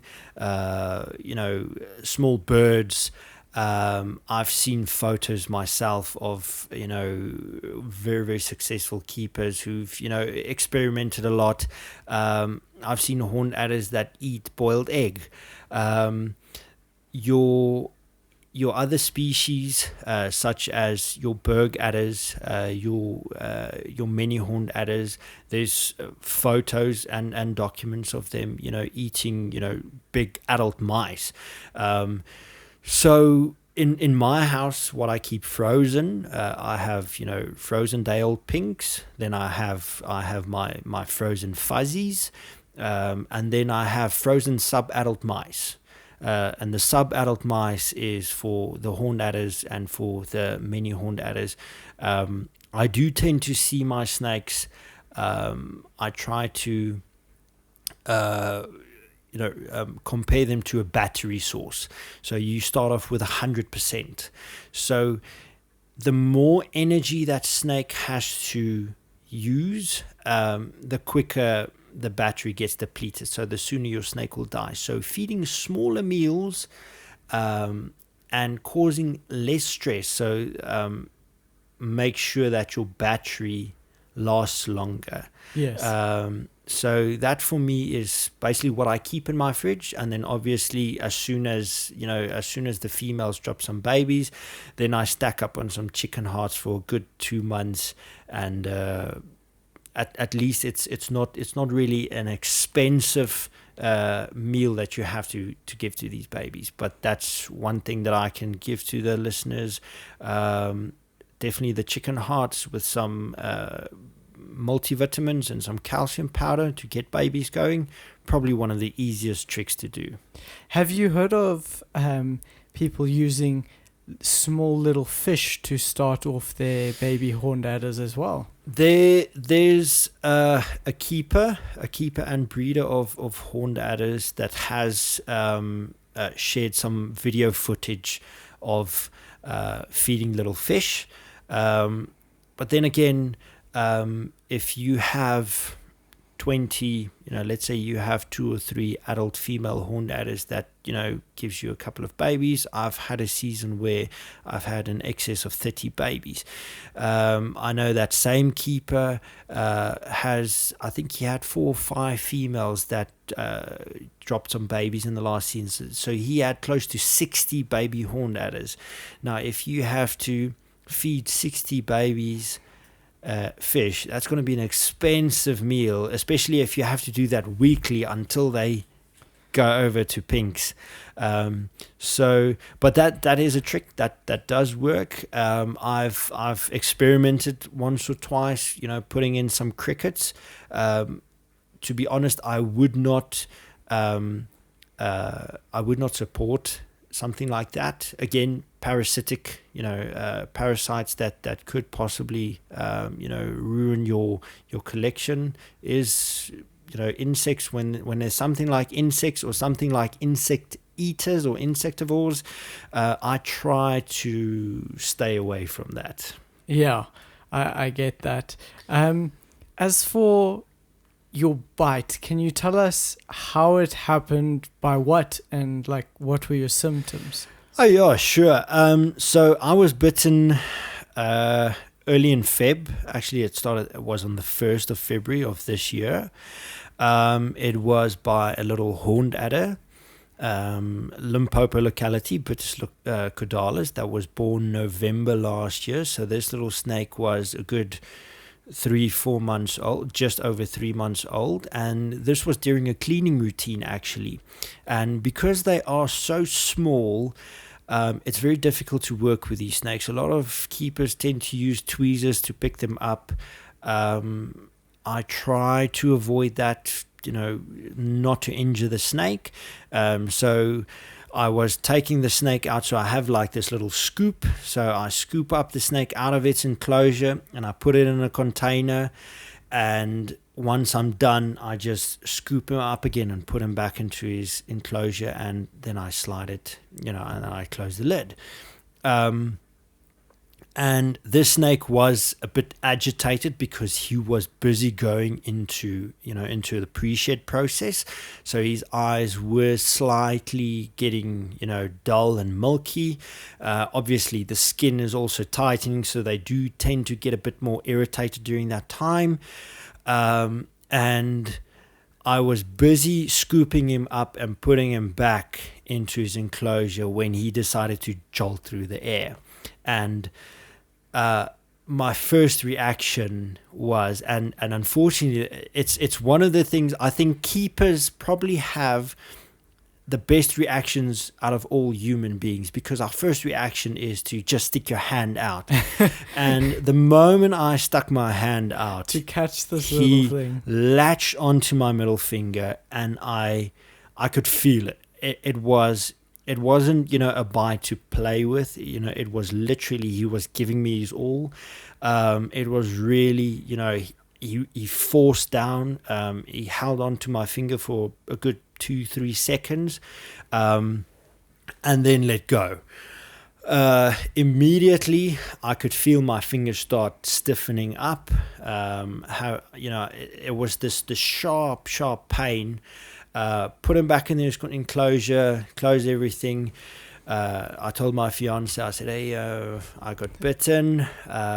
Quickly get me a marker. So I marked it, and I started phoning. I phoned Jason Seal. He has one of the local snake parks. He's really, really well educated when it comes to, treating snake bites. I also tried making contact with Arne Nordia and Heidi. They also gave me a lot of advice. And so the decision was, at the end of the day, I went to Jason's house. We sat there, we checked my vitals. And the decision was that, look, there is going to be swelling, there is going to be pain. There is a darkening of coloration in my finger already.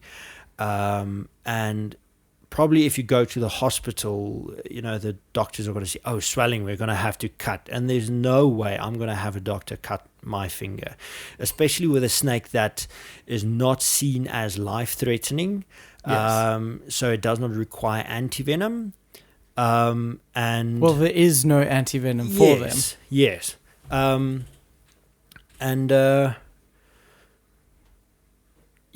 We decided to go home. Actually, after that, I phoned the veterinarian. I phoned them to say, hey, do you have the following ointment? And they said, who was bitten and by what? I said, no, I was bitten. So they said, okay, we'll quickly go open up for you. And they gave me the ointment, and they actually asked me, they said, hey, do you have, I guess you don't have any pain meds? I said, no, well, I haven't been to a doctor. So they advised me to go to one of their friends who's a pharmacist, and the pharmacist gave me some good pain medication that didn't work at all. It was excruciatingly painful. My finger, my entire hand was swollen. After about 3 weeks, it started getting better, but it was still painful. After 2 weeks of the bite, I actually had I had some mild anaphylaxis. I was, sitting at home, watching a movie, and I just started getting this severe, almost like hives. It was crazy. It was absolutely excruciating. It started. I got this itch. I got this rash, and it got, it went up into my arm, and it was horrible. It was even worse than the bite, actually. And that's 2 weeks after. 2 weeks post bite. And I just took some allergics. I took a couple of them. I said, well, I don't care about, overdosing, but I'm just going to take. It took about 2 to 3 hours. Then it started getting better. And in total, it was about 7 weeks, 7 to 8 weeks, a good 2-3 months for the wound and everything to heal. You can't really see that I was bitten, but I still have some side effects. The finger's weak, especially now that it's cold. It's painful. If I lift up something heavy, I could feel it's taking some strain. And that was just from a baby. That was from a baby that was incredible. 3 months old. So I'm pretty sure, and this is again, these snakes aren't seen as life-threatening, but I would say in severe cases, probably if it was my adult female, it would have been a different story completely. We've done some checks and tests, and the possibility is there that I'm allergic to the venom, and especially in the case of Dwarf Bitis, the more you get exposed to the venom, the worse it probably will get. So it's best to always keep something like adrenaline on standby, especially in the case of if you might go into anaphylactic shock. There was a gentleman a couple of years ago who passed away actually from a cornuta bite. And that was in a matter of minutes. Hectic. I didn't know about that. And that was also anaphylactic shock. So these snakes, their venom is very, very interesting. They do have the potential, I think, especially in the case of berg adders. I'm very, very terrified, I think, for berg adder venom. There's still so much we don't know about their venom, and I'm not too sure when they want to escalate them into 5 different species or subspecies, but they want to escalate the localities. Yes. And there's a variety of things to take into account. I mean, you have your Western Cape species that I've had a female in captivity, and I'm pretty sure that snake, if she had the chance, she would try to kill me. If she had to latch onto one of my appendices, like a finger or my hand or anything like that, she would give me her all. I've seen it feeding her sometimes. She's just a ferocious snake, absolutely aggressive, actually terrifying for such a small snake. She makes me very, very nervous. And there's a case of a young gentleman who was bitten by I think it was Limpopo locality of berg adder, also a couple of years ago. He also showed some anaphylaxis where for time being there was some partial blindness, and I think it was a loss in smell or taste. I can't remember. And wasn't there something with hallucination type things as well? I'm not too sure about that in his case, but so coming back to the berg adders, I think they are very, very underrated snakes when it comes to toxicity.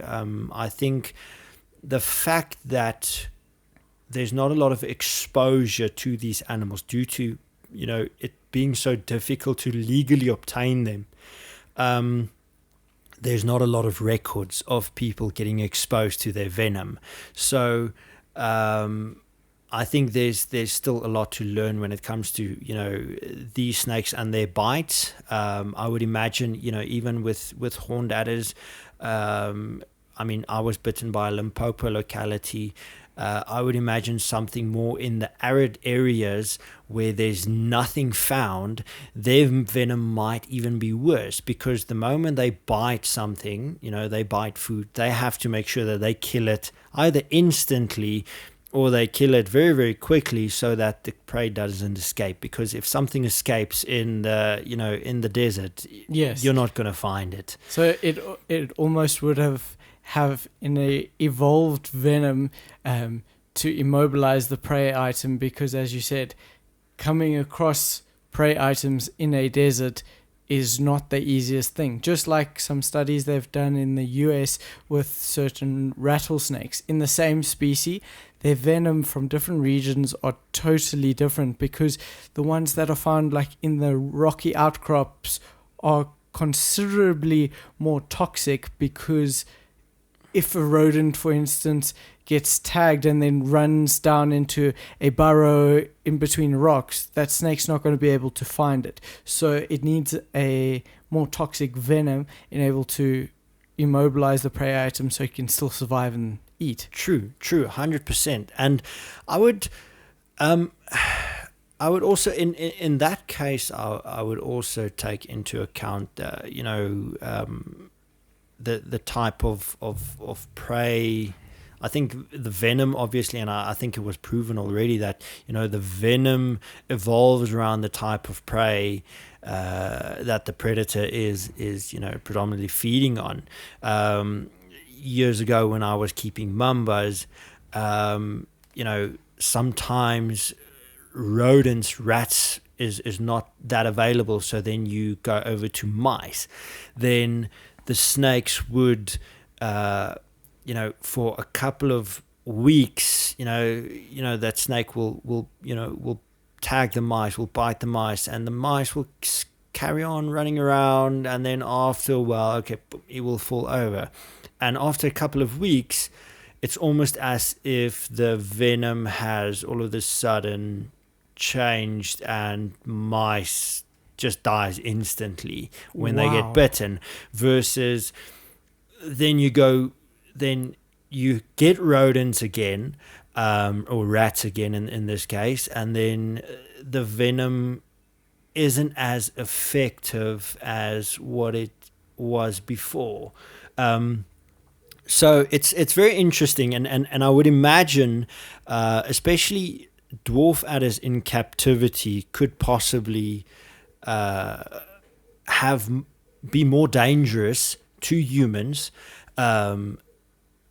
versus ones that's out there, due to the fact that there's more exposure, and secondly, we are more prone to give them food such as rodents versus something like a gecko, and I would imagine that the venom would be, because it's a mammal, it possibly might be more effective on us versus venom that was developed or evolved specifically just to kill a gecko, for that matter. So I think there's still, I was lucky. My bite, I was very, very lucky. First of all, lucky it was a juvenile. Secondly, lucky I still have my finger and it looks normal. And the first thing that I did after that bite was immediately change everything, especially for the fact that that what if it happens again, so you never think about, okay, if I move this animal, he might fly through the air and I might catch it because it's a baby. So I've implemented techniques such as just a little marine net, fishing net, aquarium net, got one of those. So if I interact with these animals, I have the marine net, I have my hook stick, I move the snake into the marine net, and then I put him in, the container, close it down, I clean, then we take it out again, move him into the aquarium net, and then we put him back in his enclosure. So something as simple as that for a baby snake, because with the baby snakes, they are very, very flighty. They are very, very jumpy. Yeah. Yeah, they are. And that goes to say, I'm really impressed, how you are evolving in handling techniques in that. I think it's so important for us to figure out different ways of how to work with these animals. For instance, a couple of weeks ago, I was sexing the Cape Cobras, and this young female over here, she's probably as thick as my index finger. She wasn't going into the tube, and you can imagine getting her into a tube at her own will isn't the easiest thing to do when she's in a tub or whatever. So I've been working over the years of different ways to develop an easier way to get them into tubes, because obviously necking is a lot more stressful for them and more dangerous for us. So one thing I did was I wrapped the end of the tube up in tape to make it darker. That still did not work. So then what I did was you get the different sizes of tubes. So I stuck the small tube that she needed to go in inside of a bigger tube, and then she went in the bigger tube, and slowly, step by step, she was worked her way into the small tube, exactly. And then I pushed her to the end, grabbed her, and easy as that, I had her tubed, and I did it safely. So I think that's a very important factor of keeping venomous animals, constantly evolving the way of how we interact with these animals in a safe manner too. Definitely. I mean, they are intelligent creatures. Their entire being is around, how do I, camouflage myself, or how can I hunt something, to survive, and then also how do they just survive, 10 years ago, I think if the snakes of 10 years ago out in the wild would have to, try to, if you put them in today's world, it would be much more difficult for them, because it's completely different. There's more development, there's more people, there's more, houses and homes being built. So, they have to adapt continuously, and we have to adapt continuously. I said it, a little bit earlier, whereby, the moment you start moving some things in your cage, it trains your snake, first of all, or it gives him some, I would say, a way to express himself, to move around and be curious, but it also trains your mind to stay alert at all times. And something as simple as a small little snake that bit me was like, okay, geez, what can I do to make sure that this doesn't happen again? Because I'm pretty sure that snake will go flying out again. So I need to have something that can, obviously, I don't want to constrict him, I don't want to put a lot of stress on him, but it would be convenient for me and safer for me, because I can promise you that little snake, I was very, very respectful of that little snake, the coming months after the bite. So basically with a little marine or the aquarium net, I mean, so you have let's say your net. So the moment you have the snake in there, you can almost like twist it a bit. So I wouldn't say the snake gets entangled in there, but he can't just come out. Or from time to time, what I do is, the moment, that doesn't work, I have a little sponge close by that fits perfectly, inside the gap of the net. So the moment the snake's in there, I just put the sponge on top, so he can't come out. So that's safer for me. So when I put the net inside my enclosure, then with a tweezer, I can just take out the sponge and the snake can come out. So again, don't have to touch the snake. And if I don't have to touch the snake, it means the probability of me getting bitten in future is less likely. So safety is, in the venomous hobby, is 100%. We have to be safe. You have to be alert. You can't lose one split second of focus. The moment you lose focus, that snake is not losing focus. He's always keeping his eye on you, and they do what they're supposed to do, and their function is to bite. That's it. If I have to eat, I have to bite something. If I have to defend myself, I have to bite something. So if they do bite you, they did what they were supposed to do. So something if you get bitten, something wasn't right. It's either you made an error or your tools weren't adequate for the job. So you have to continuously adapt. And what's interesting is with the snakes, as you say, there's always something. You always have that snake that it's almost like they learn along the way as you learn as well, because next time they will show you something different. There's a new trick. I've seen it. One of my friends had a Cape Cobra actually, and he kept it in a rack system, and somehow the snake managed to, I'm presuming, push itself against the top of the rack. So let's say where your shelf part is, and push against the tub. So he opened the rack. That's incredible.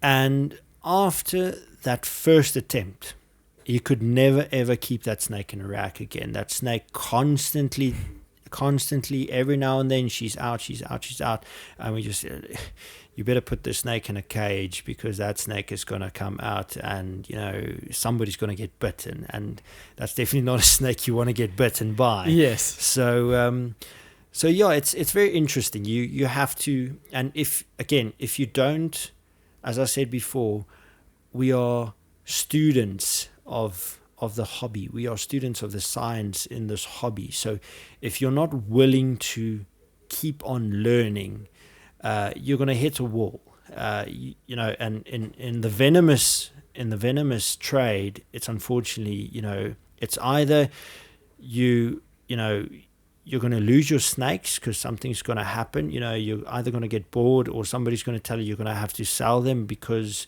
it's too dangerous, because you're getting close calls every now and then, or possibly your life might end. So we have to make sure that we're as risk-free as possible.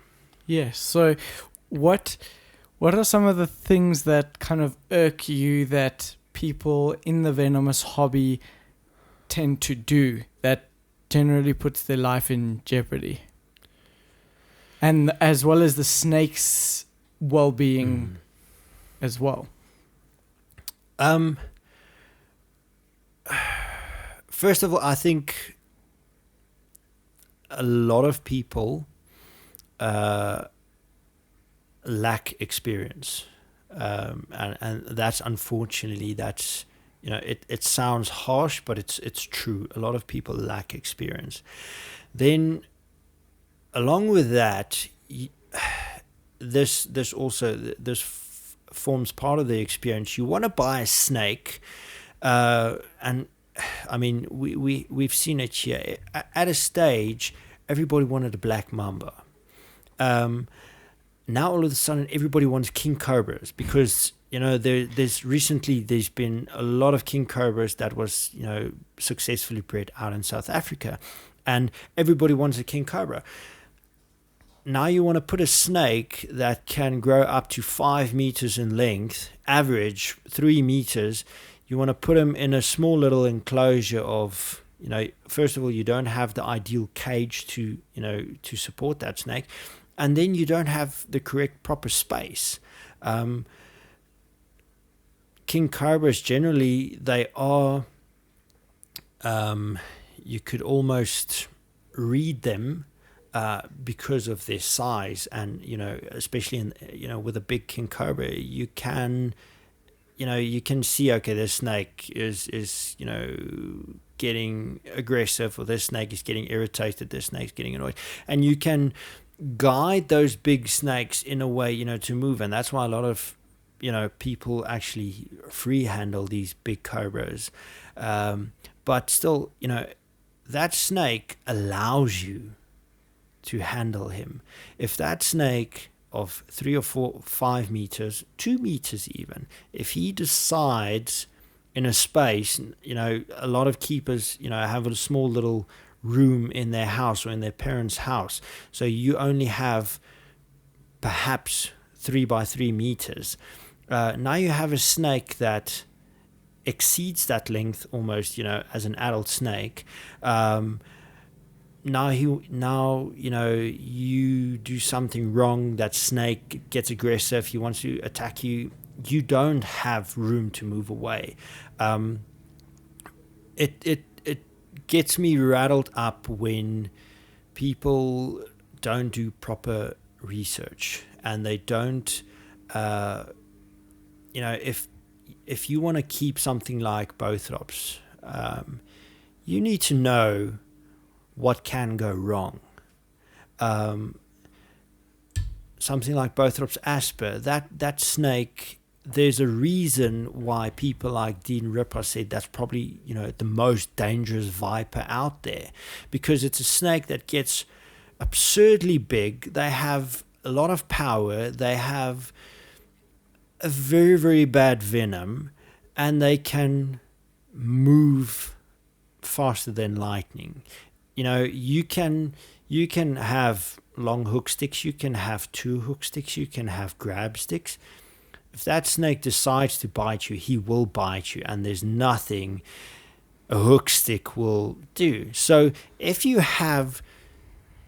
want to keep animals like that, you need to have certain things in place. Why do you have to touch that snake? Use shift boxes. Implement shift boxes into your husbandry. Use guards, use dividers of your cages, so the snake is on the left side of the cage, so work on the right side of the cage with something in between, obviously, not just sticking your hand. Slide in the divider, and then you clean the right side, and the moment the snake is on the right side, or you can slowly, gently kosher the animal so he can move to the opposite side, and you can clean again. But the moment people buy or obtain animals and they didn't logically think it through, that makes my blood boil. That's we can go on about this, and I think a lot of people out there have the same opinion. There's a lot of people who want to buy big venomous scary snakes. They might even have the money for it, or their parents might have the money for it. But is there any antivenom available? You have to take that that responsible decision, and that's probably one of the best decisions that I have ever made, was to say, okay, I'm a young man, and I'm still I still have things that I want to achieve in my life. I have, I'm starting a family, so I need to make sure that they are well looked after. What do I do if I get bitten in South Africa by something like Bothrops jararakusu, where there's no adequate antivenom available for that specific species in the country? What do you do if you get bitten by a taipan in South Africa? Those are the type of things that, people buy snakes, but they don't logically think it through.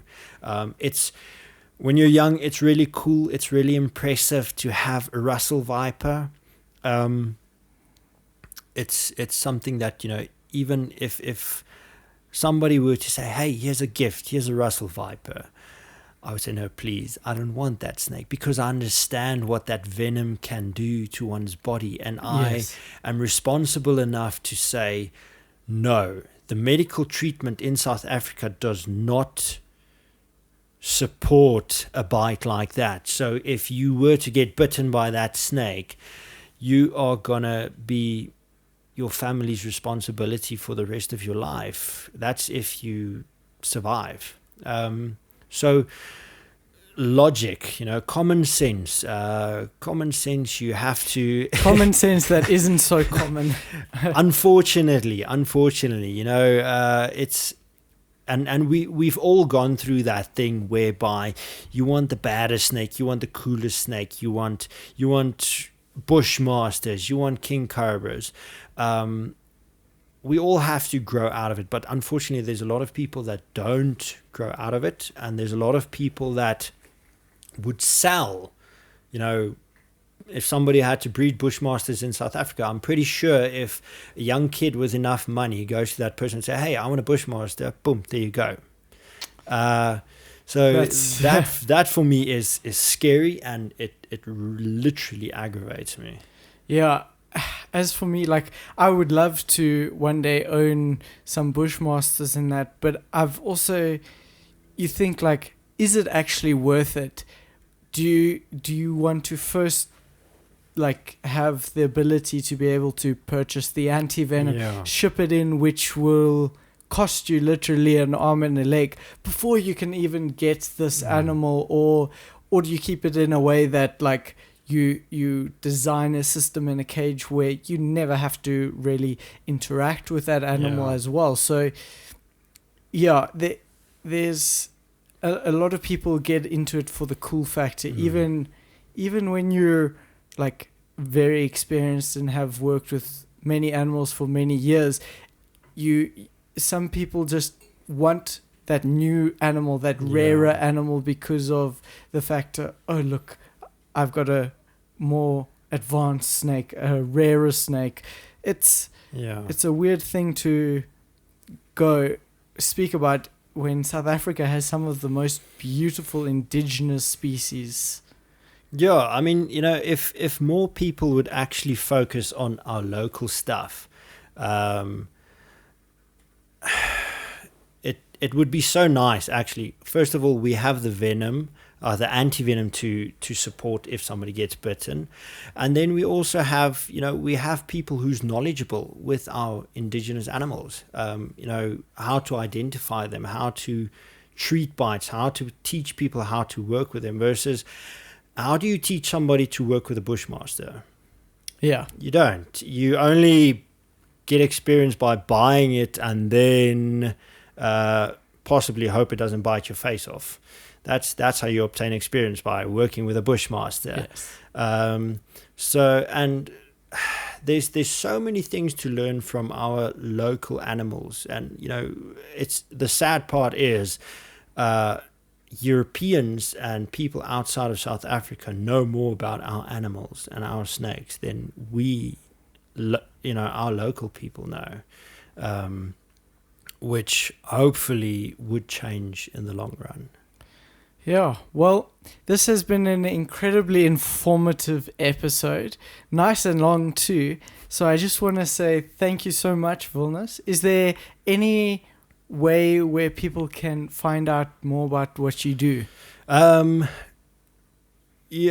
I prefer to, I try to keep to myself. So I do have a little Instagram page where I, from time to time, do share one or two pictures of my animals and how they, when they are mating and how, when there's babies, to keep people updated. But yeah, if anybody has questions or something like that, they can send me a message on Instagram. It's Basking in Africa. But other than that, I prefer to I like to enjoy the hobby as it is. It's a hobby. And if anybody is requires more information or has questions, they're happy to seek me out and ask for some advice, ask for some opinions. If they want to start with Dwarf Bitis tips, any information, I'm happy to share. At the end of the day, it's all about sharing our knowledge with the hopes that we can all become responsible keepers, and we all can give something back to the species themselves.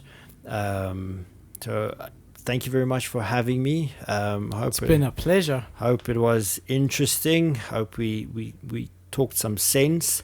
Thank you very much. Thank you so much. Well, thanks guys for listening and watching. If you are watching on YouTube, big thanks, Wilnes. There was so much information in that. I could probably go back and listen to this episode multiple times just to comprehend the information that was shared in this. Thank you. Perfect. Cheers.